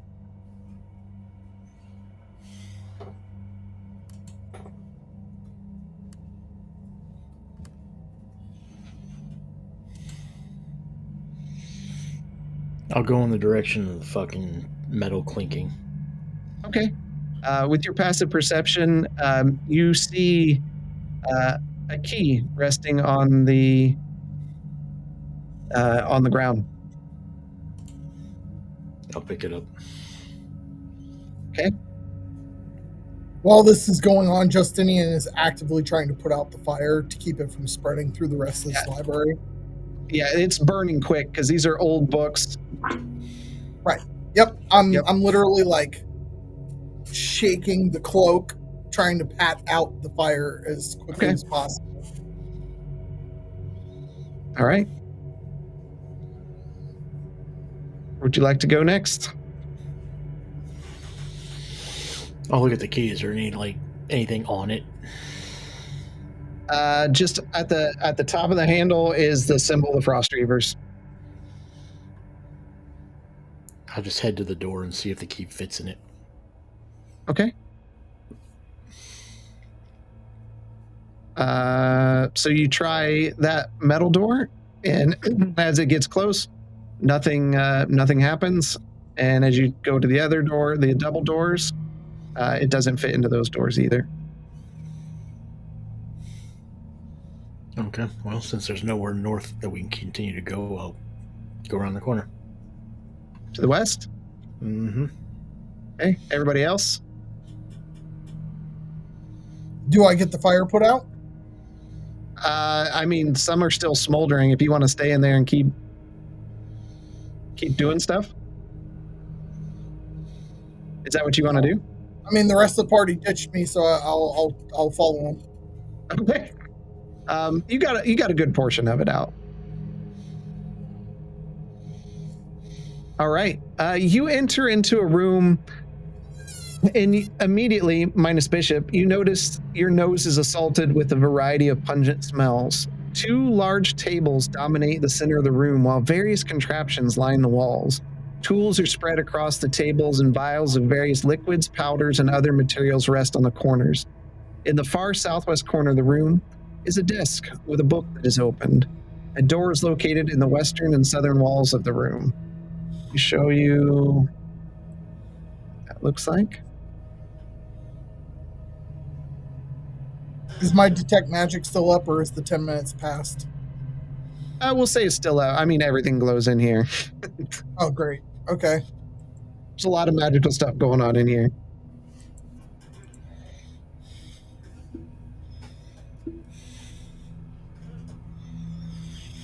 Quentin, that fluid that you were asking about, maybe some of that's in here?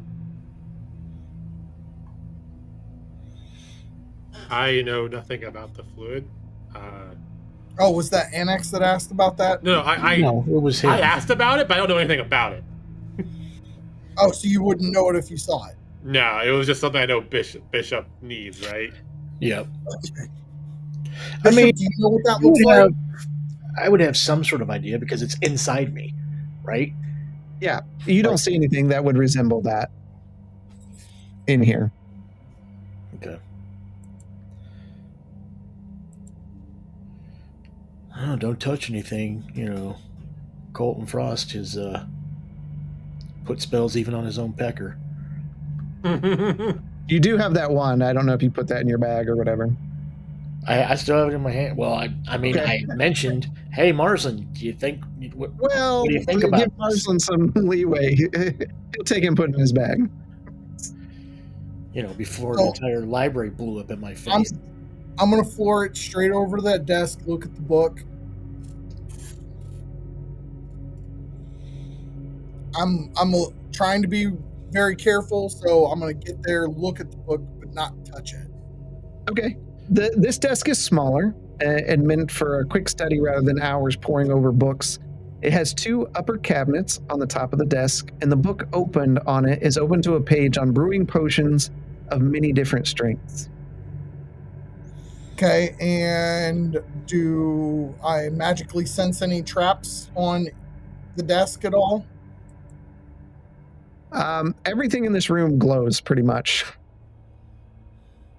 So how do I check for magical traps? You can do an Arcana check on something specific. The doors of this cabinet. Okay, give me an Arcana. Marsland, will you help me with this? Sure, I can look, so I'll give you advantage.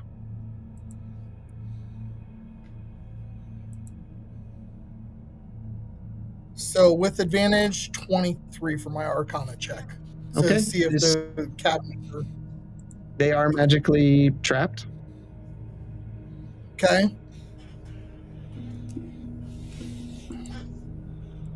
Can I read any of the titles through the glass of the cabinet, or is the No, cabinet... it's not a glass window. They're just closed wooden doors. Marcelin, can you dispel this for me? Are you able to do that? I don't know. I don't see it loaded in his spells. Guys, it's my last big spell that I can do on my own. Is it worth it to get in this cabinet? Are both of them magically trapped, or just one? Pretty much together. Like it's like obviously he's hiding shit all over this place. Okay, I will burn my last third level spell to cast Dispel Magic on it. Okay. You dispel the magic. I open up the cabinet, start reading through the titles really fast with my finger. So there's no titles in there. When you open it up, the cabinet on the left is filled with empty glass vials, cobwebs, and on the right, you see writing utensils, papers, those kind of things. And then on the right, on the door, hangs a key. I grab the key. Okay. And I toss it to Bishop. Bishop, heads up. Catch it. Okay. Does that look Anything like one? Yep. Does this look like the same key that I have? No, this one looks slightly different. Just different teeth on it. Is there anything else in this room that looks like can be usable? I mean, we did come down here because the guy said that his secrets were hidden down here, but yet we haven't found shit. Well, you kind of blew up one desk full of it. No, you kind of blew up one desk full of it. But that's okay. I'm going to sound like Obi-Wan for a minute, from a certain point of view. Yeah, I build the world, you live in it. So, it's up to you. I mean, you can see there's several alchemical things going on in here. So it's like literally everything in here is just like chemistry. Yes, very much so. Okay. I'll go back to the door and try the other key. I grabbed the book that was in front of me with the how to make different potions, and I hand that to Gwenton as I catch up. Okay. Here, Gwenton, I know you sometimes brew, so... I'll be sure to give this to Mordecai.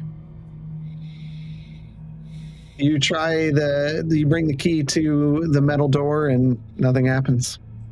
The other said. The key enters into the lock and you hear it click as the door unlocks. I would like to get some help in checking it for a physical trap. Anybody want to help me? I'll help. Awesome.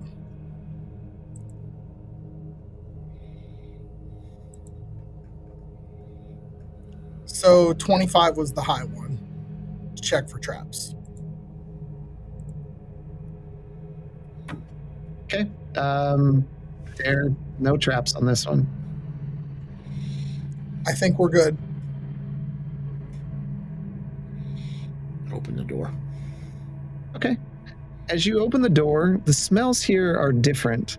Hints of rotten flesh, incense, and alchemical potions waft through the air. Straight in front of you, at the far end of the chamber, is a large metal chamber. Gears can be seen on the side, and a small wheel rests on the other side.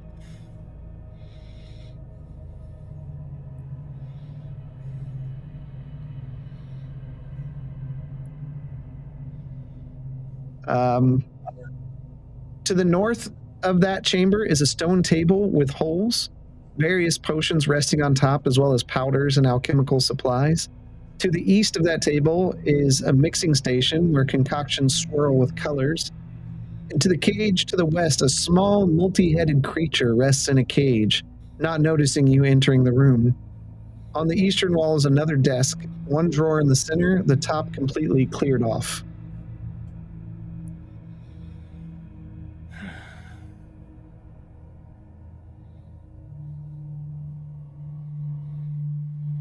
Do I sense magic coming off the drawer on the desk?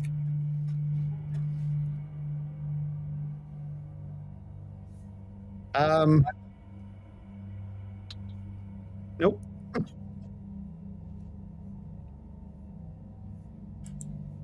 So you're gonna go look at the desk. Bishop, what are you doing?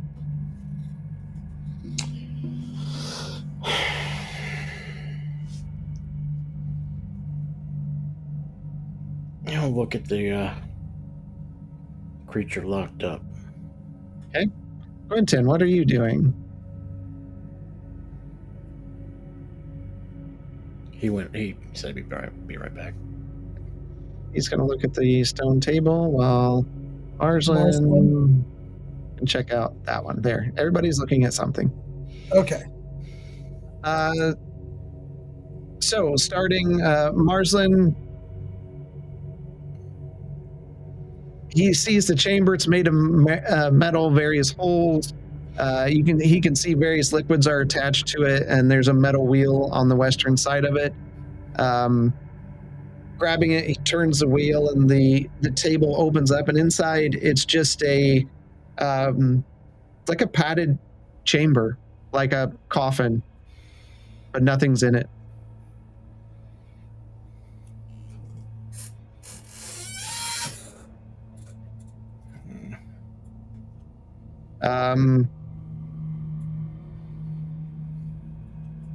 Bishop, as you get near the cage, you see this chimera of like a cat, a snake, and a dragon.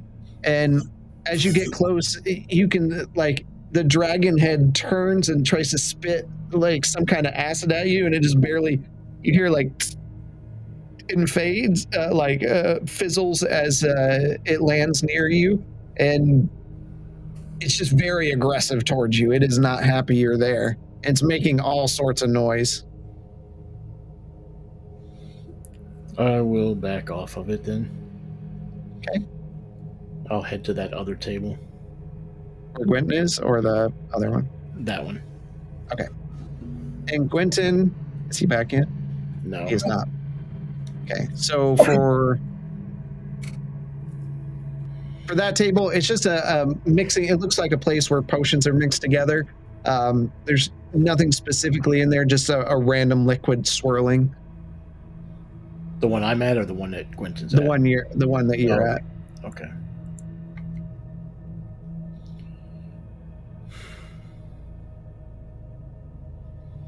And then Justinian, like I said, it's just an empty desk with a drawer.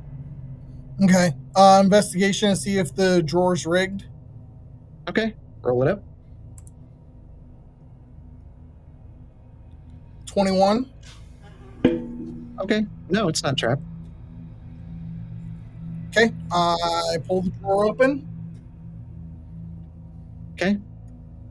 And before we talk about that, Gwenton walks over to the table and sees there's these holes in the table. And as he looks down at the holes, there's this eye looking back at him, and it's kind of following him.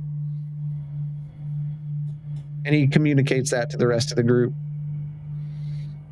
Like, just an eye out of a socket? Or just an eye connected to something. It's hard to see what it's connected to. Some kind of red flesh.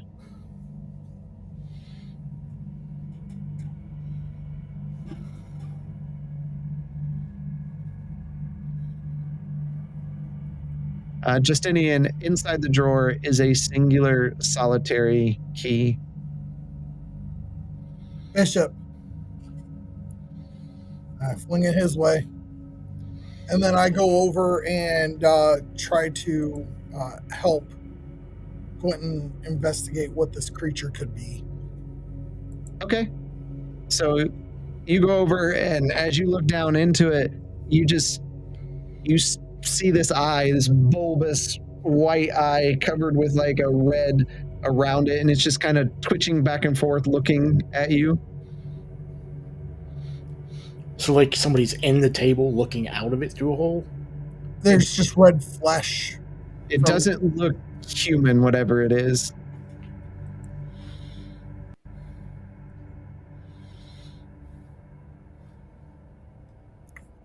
Whatever experiments he was working on down here proves that he is not a good person. From the table, you start hearing. And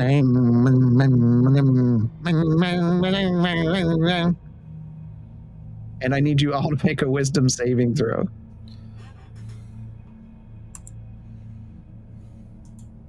Of course.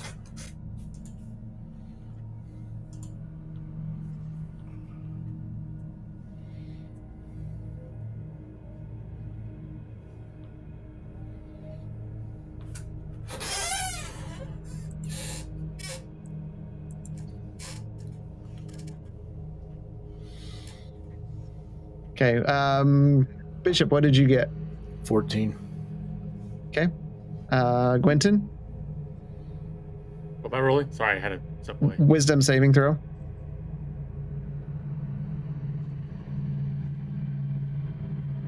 $30.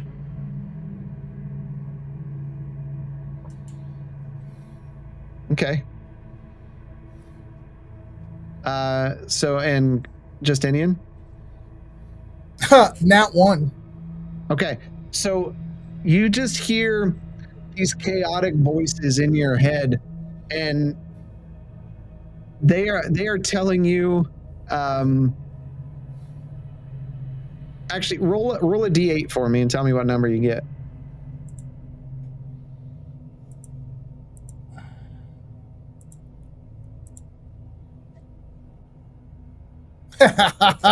One.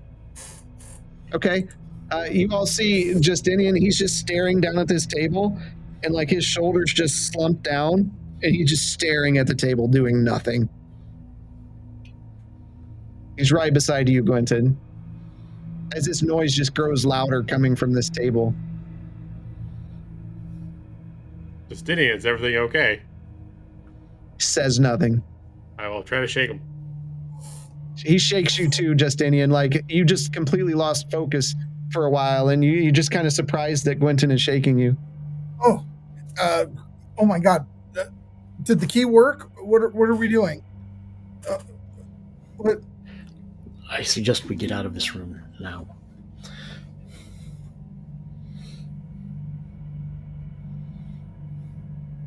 Is that what y'all are doing? I will start heading out of the door. Sure. Well, Okay. fuck yeah, it is.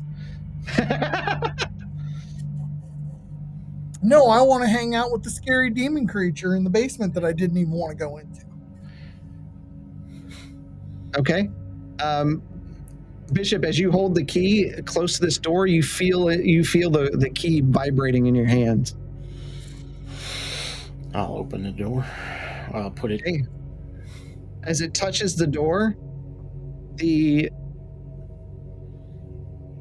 door slides open, and you see a room filled with a smoky mist as you step inside. 1 second.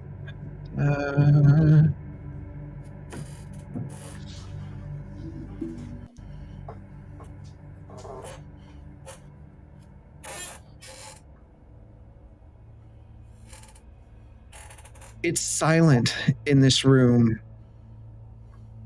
Second. Got so much going on here.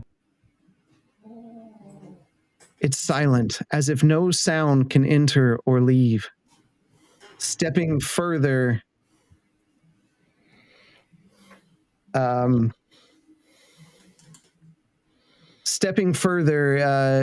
into the room, you see on the eastern side of the room an altar, and on it the naked body of an astral elf. Potions drip into tubes that travel down into their body.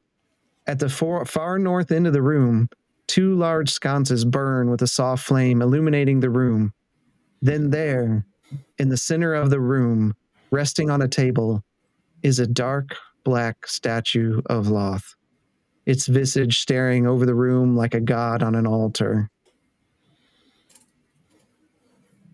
The silence is deafening. Do I recognize the elf? You do. Stepping closer, on the altar is that of Grizz, Azadolf's brother. He breathes softly and silently in the darkened chamber.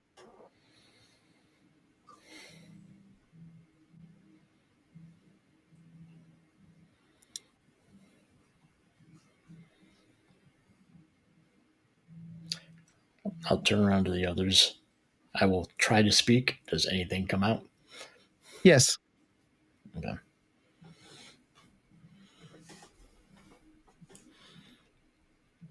This is his brother, and there's the statue. Something tells me, with what we have found down here, Colton may have transferred Grizz's soul into Oz's body. Guess I should. Hold on. I didn't realize the vision token wasn't there. Continue. I'll find it. Marcelin, how do we free Oz? I go over and smash it. All right. Quentin walks over and grabs the statue and just picks it up. You all see him just throw it onto the floor. It shatters like glass throughout the room. When the statue breaks, the world around you blurs. 1 second.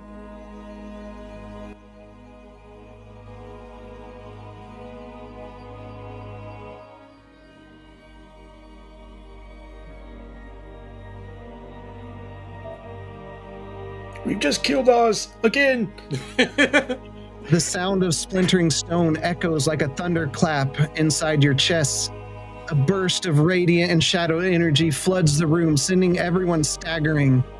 Grizz's body convulses, one half of his form glowing silver white, the other shadowed in violet, like oil spreading across water. The room grows silent.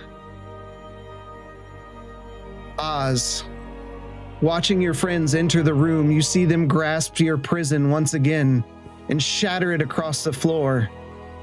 As it shatters, you feel yourself forward and find yourself standing in a vast dreamscape of fractured memories. Floating shards of moments from the past, a childhood under starlit leaves, laughter beside a stream, the flash of blades in training, a betrayal, a fall. At the other end of this maelstrom of memories, you see a shadowed form, watching the shards pass by before their eyes lock onto yours. Grizz, your brother, floats in the distance. He speaks first, his voice soft like memory bleeding through time. You shouldn't be here, brother. I've kept this vessel alive. You were gone. This was the best thing for us, for our empire. It still is. This was the best thing for you. His words strike with the weight of truth. The air trembles as you speak back. I need you to make a insight check.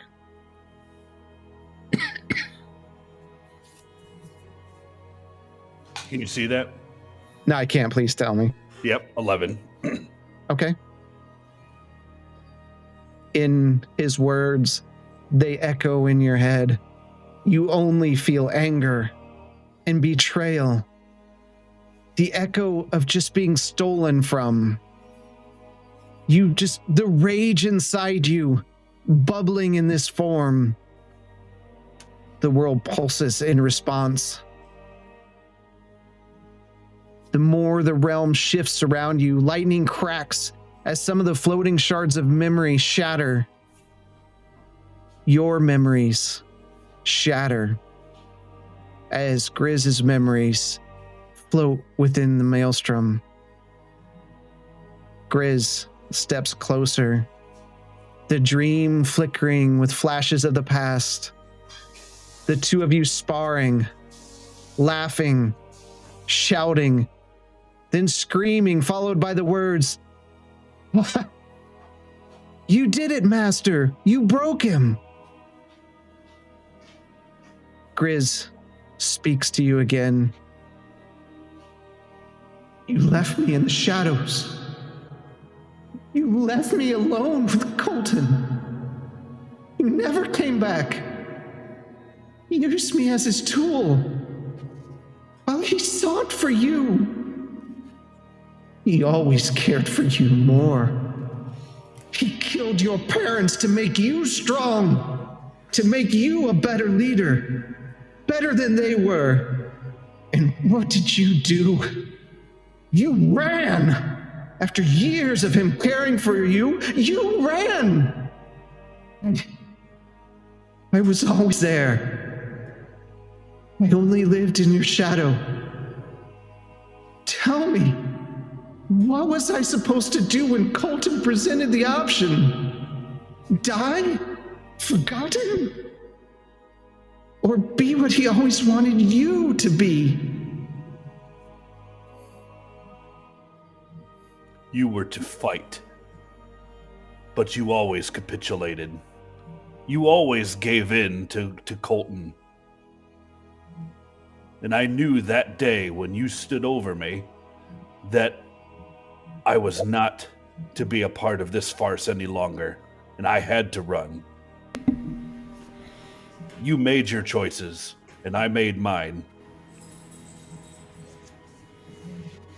Give me an intimidation check. AFK for a sec. Okay. 23. Okay. He recoils. You can see the bitterness surfacing on his face. The shadow weakens under your sheer will. You see the images of Grizz's memory shatter as the room darkens, changes. The room swirls more and more as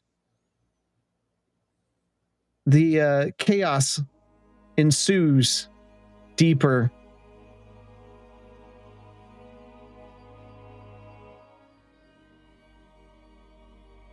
Grizz's voice falters.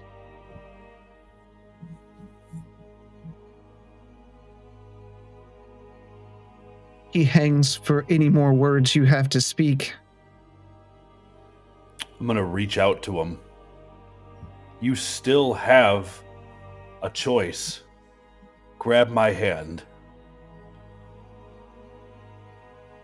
He reaches out towards you. The memoryscape begins collapsing as he grasps your hand, and you pull him in close. You both stand surrounded by fragments of your shared life, hanging like glass in the void. Each shard shows a moment of you together. Joy, pain, so many memories made together. You don't understand. Without me, you'd still be lost in that statue. You needed me. Colton was going to lock it away. He was going to hide it. He changed his mind. Convinced him to keep it close. While I could not get to it, I knew you were here with me. guiding me. He grips his chest as light begins leaking from him, the glow spilling through cracks in his form. You still have a choice. There is still good in you. Make the right choice. Fight him. Come with me. I need you to make a Constitution saving throw.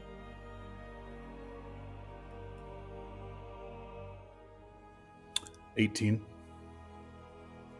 You steady yourself, holding your essence together as the pull between your souls intensifies. More of Grizz's memories shatter in the void. The light around you begins to tear apart. You now realize that only one can remain in the body. That is Azadolf Silverleaf. Grizz looks up at you, tears of light streaking down his face. I never wanted your crown. I just wanted to be seen. I wanted to matter. And with those words, the sting, a child's confession, not a villain, a brother that just wanted to be equal in the eyes of the peer that you worked so hard to turn away from. I see you, brother. You have done well. But now it is time to move on to peace. Make a charisma saving throw.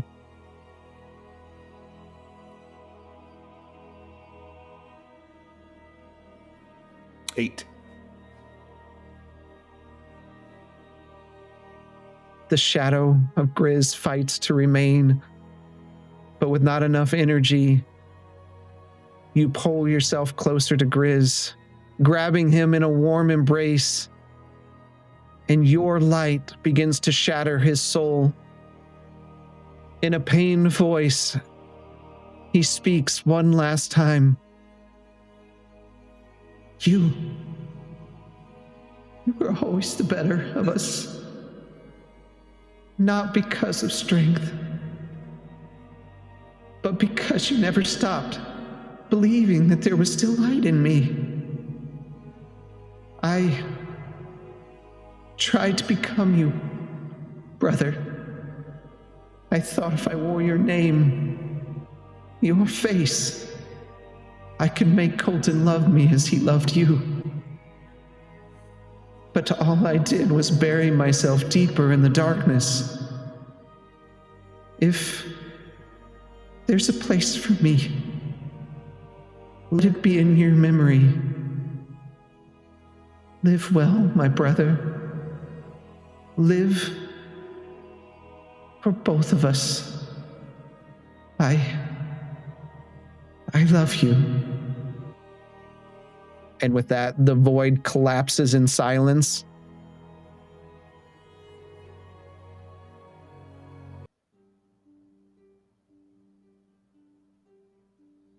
The void collapses. You gasp awake in your body once more, taking in air for the first time once again, born anew. If there's a place for, what is it, my lord? Did you not like my proposal for the new weapons? Colton's voice echoes in your ears, everything fresh. You feel the soft clothes covering your body, the hard gnarls of the large chair that you're sitting in, the cool air on your face. Looking around, you see the collection of guards and frost reavers waiting for anything you need. You feel something on your head pushing down. Anyway, as I said, I'll be leaving this evening for Kandor's Keep. We need you to collect our informants from the cities and plan what is our best way forward. I've negotiated with our asset in Brawl for additional forces if needed, so I believe you will soon rule over all of Phrasia. If it is your will, Uncle. Now, before you leave, I think we should send a stronger message back to Kandor's Keep. Do you think the Unsparkers are still here in town?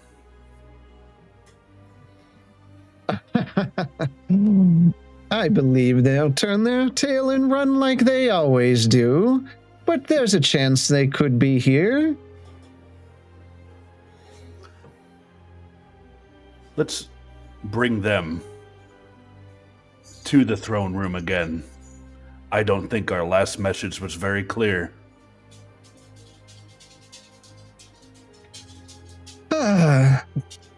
I'm actually glad to see you so alive, Azadolf. Yes. Frost Reavers, find these light unsparkers. We have another message for them. Cutting back to you in the chamber, after the light clears, you hear a few shallow breaths before all the existence of what was Grizz. You see his body shrink, become emaciated, before just collapsing into dust and blowing away. I did not do that. I run over and I immediately pump my saved healing word into his body. It's nothing. It just collapsed in on itself like a star. You know, our evidence just went bye-bye. All of a sudden, you see Justinian drop his head, and he starts shaking uncontrollably. And he looks at Gwenton, and he says, "You were the last person that I trusted to act rationally." We walked into this room, and Grizz was hooked up to that contraption. And now he's gone. He wasn't hooked up to a statue. All you smashed a statue that was holding... I said contraption.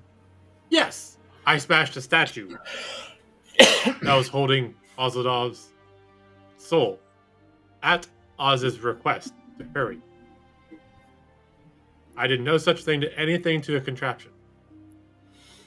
None of You us. didn't think that there was some sort of connection between the two? Oh, I'm sure there was. If we're right that Grizz's soul was inside of Oz's body, while Oz's soul was still in here, Smash to this would have sent Oz's soul back.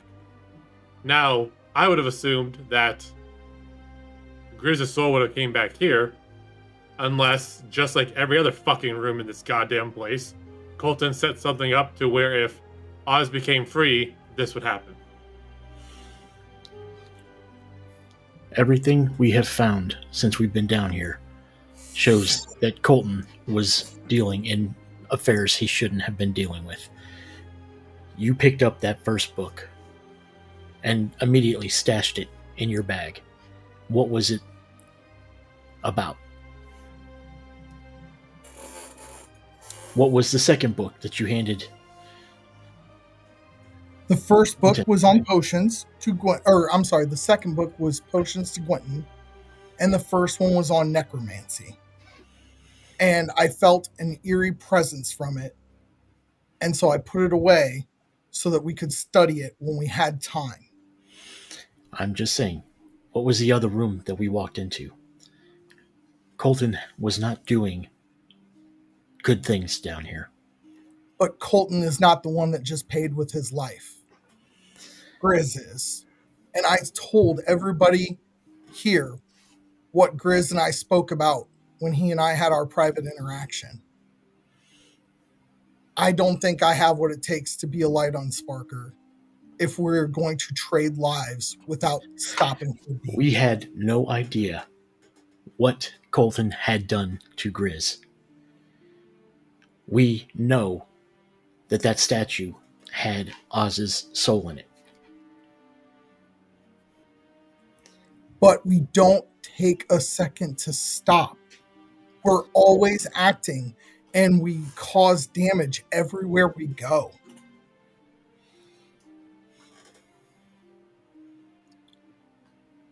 I don't feel like a hero.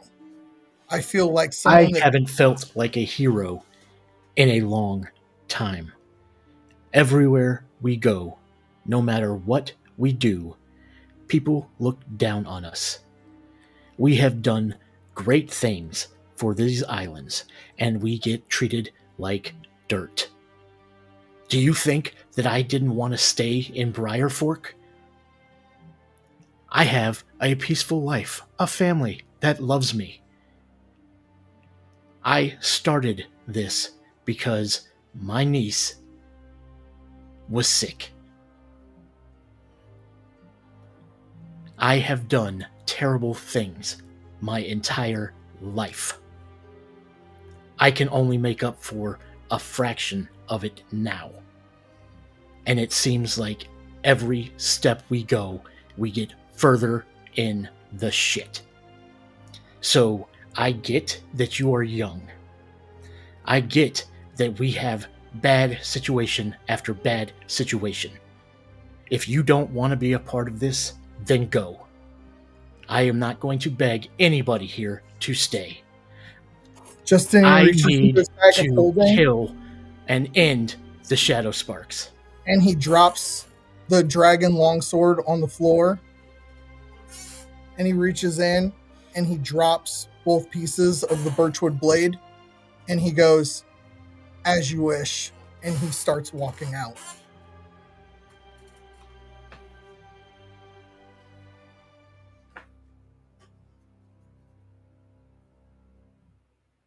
I just turned my back.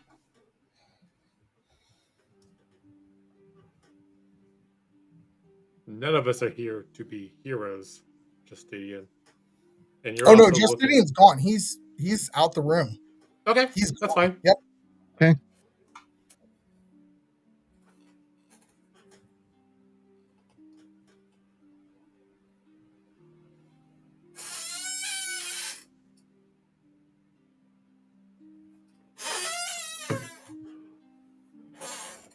All right. What are y'all doing? I'm gonna use sending, basically, literally doing a mic check with Oz to see if Okay. he has taken his body back.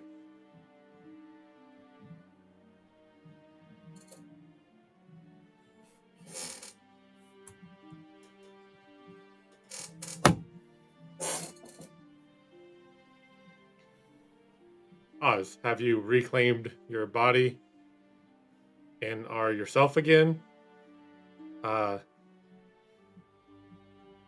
It seems Frost had Riz hooked up to something and his body has disintegrated. I think that's exactly 25.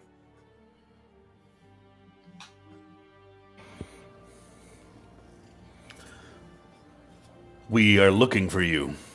Where are you?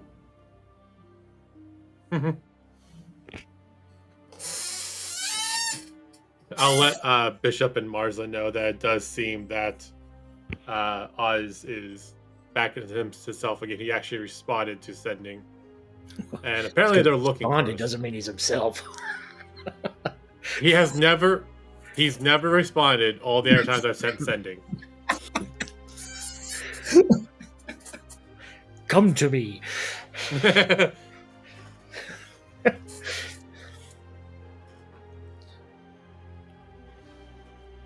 Well, it just keeps getting worse. And I will scoop up the sword pieces and throw them in Justinian's bag of holding? Is that what bag you dropped? I don't know what bag you dropped. No. I pulled the dragon longsword, which was a gift from Oz, on the floor, and then I dropped both pieces of the birchwood blade on the floor. And that was it? Yep, that was it. I took the whole bag of holding and everything else with me.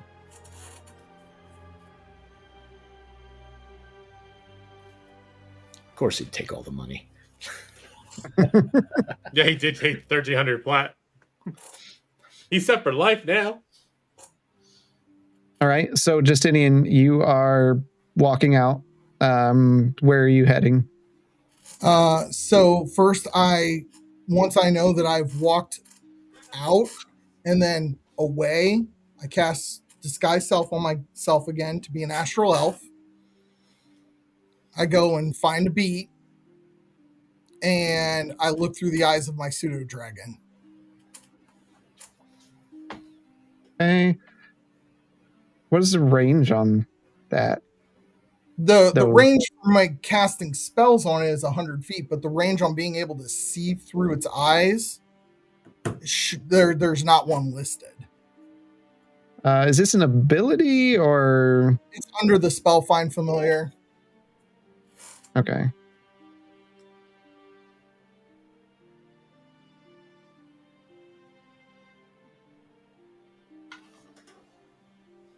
Like I said, I'm just trying to see through its eyes.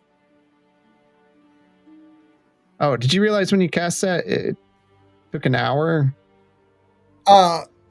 Even when it's through the Pact of the Chain, because that erases a lot of the stuff like spell components and all that good stuff.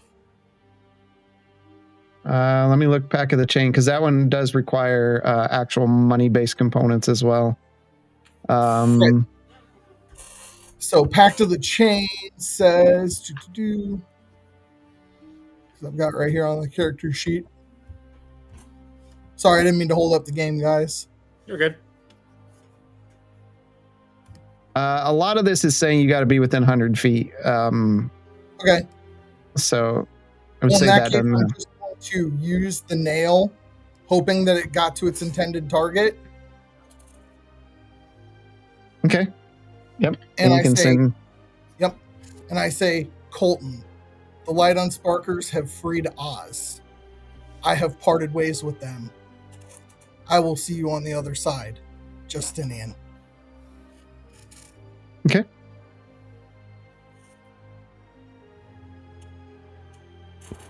Who was that to? Colton. Ah.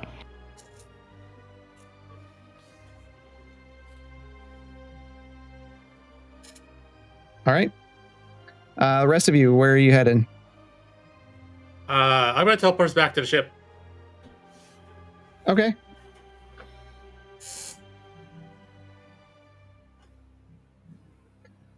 So you all teleport back to the ship, and when you appear, you can hear talking out on the main deck.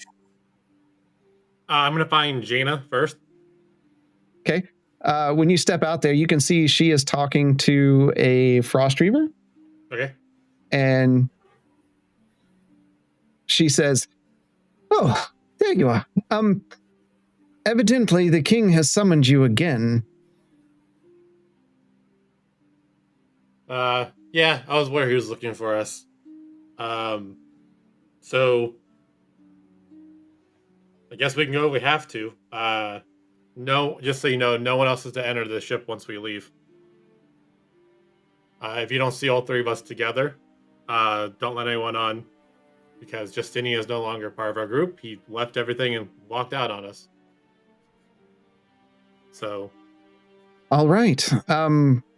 Yes, it's an urgent matter. I guess it's for all of you? Bishop included.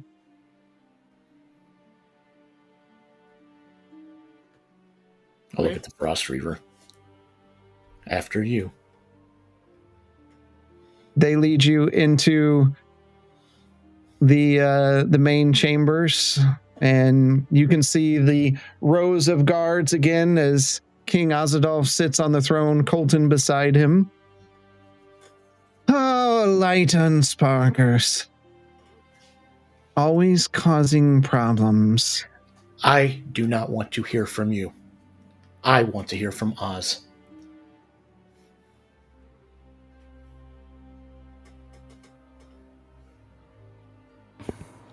I'll look over at Colton.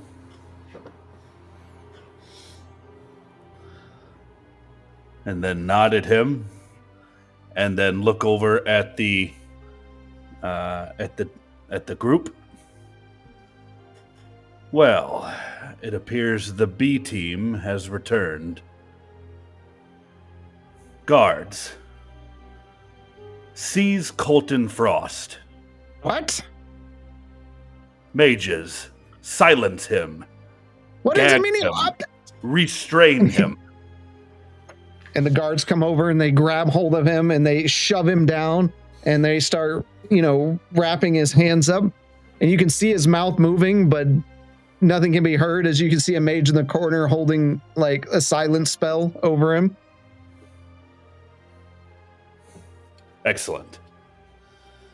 You are to detain him until I decide what I'm going to do with him. He is being charged with treason. And you see his eyes get big, and he's like,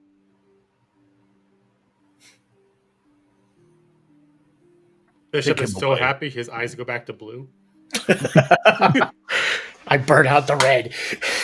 and they grab him and they just start dragging him across the floor, and you can hear a pin drop. It is silent in here, as like everyone is in shock. I will, as he's being dragged past, I'm going to say, this is what happens when the pets bite back. Nah. And after he leaves, I'll look at them and then I'll smile. It's been a long time. It has been, and I'm sorry it's taken this long. It seems you. Oh, sorry. I say it seems you are in your rightful place, and I will take a knee. I'll also knee to him. Why are you all kneeling down? This is Oz. It is, but he is still a king of our friend now. Ruler, true ruler of the Arboreum. Marson, And- you haven't changed a bit. And you can see a smile cross Marsland's face as he kneels down on one knee. My king. And that is where we're going to end tonight's session. Woo! Yeah. This was our best episode ever. Oh, we just found out we had a rat in our nest. Look No, you at- didn't. Look No, at no, you Julian. Julian can't handle another episode like this. The Light Unsparkers don't know about Justinian, I'm just saying, as a player. right? Well, I'm Apparently we had a expecting rat. everybody to not Rat in our metagame.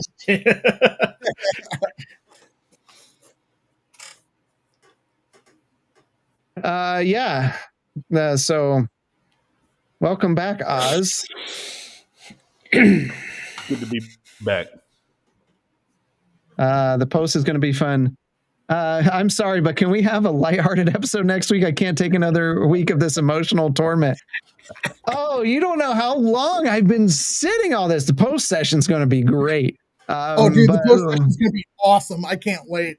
So, yeah, no, that man, I don't know. Personally, I don't feel like I can top this from a storytelling standpoint, but like we're going to try. We're going to try. This was a lot of fun. There was a lot of moving parts to this, and some of the basic ideas have been around for a while, and this is yeah. So thank you all for coming out. It's a lot.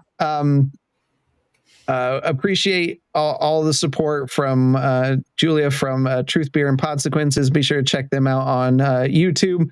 New episodes every Thursday night. Can we have an episode that's just the adventures of Sparky, please? Man, we should do that as like a little one-shot thing with just Marsland being Sparky or something. I was going to say that's going to be his punishment for not being here tonight. Oh, yeah. Right. That damn penguin. Yeah. So, yeah, be sure to check them out. Check out, of course, our friends of the Basement Collective Nexus of Half-Ass Beer Review. He's got a new video coming out where they went to the 450 North corn maze, and then Let's Set the Tone and all those. We've got a Dungeon Banter coming out on Wednesday. So check that out as a collaboration thing that we're doing. And of course, all of our friends you can find in all our information on socials. You want to learn more about what's going on? Feel free to hop on over to our Discord, or whenever we release something else, you'll find out all the information. Appreciate everyone coming out and being with us tonight. You don't know what that means to us. This was a pretty great episode. I always loved the heart tree from the first campaign. That was kind of magnum opus, like everything going down there, and then the hidden alcove of elves and the vampire king and all that kind of stuff. That was a really great moment for me. I'm not sure for me personally if we'll ever top this for myself, as just that kind of emotional range of emotions we went through over the last week or so. So y'all got anything before we go? Well done. Nope. All Thanks for righty. the great game, DM. I appreciate it. Well, thank you for coming out, and until next time, we'll see you in the dungeon.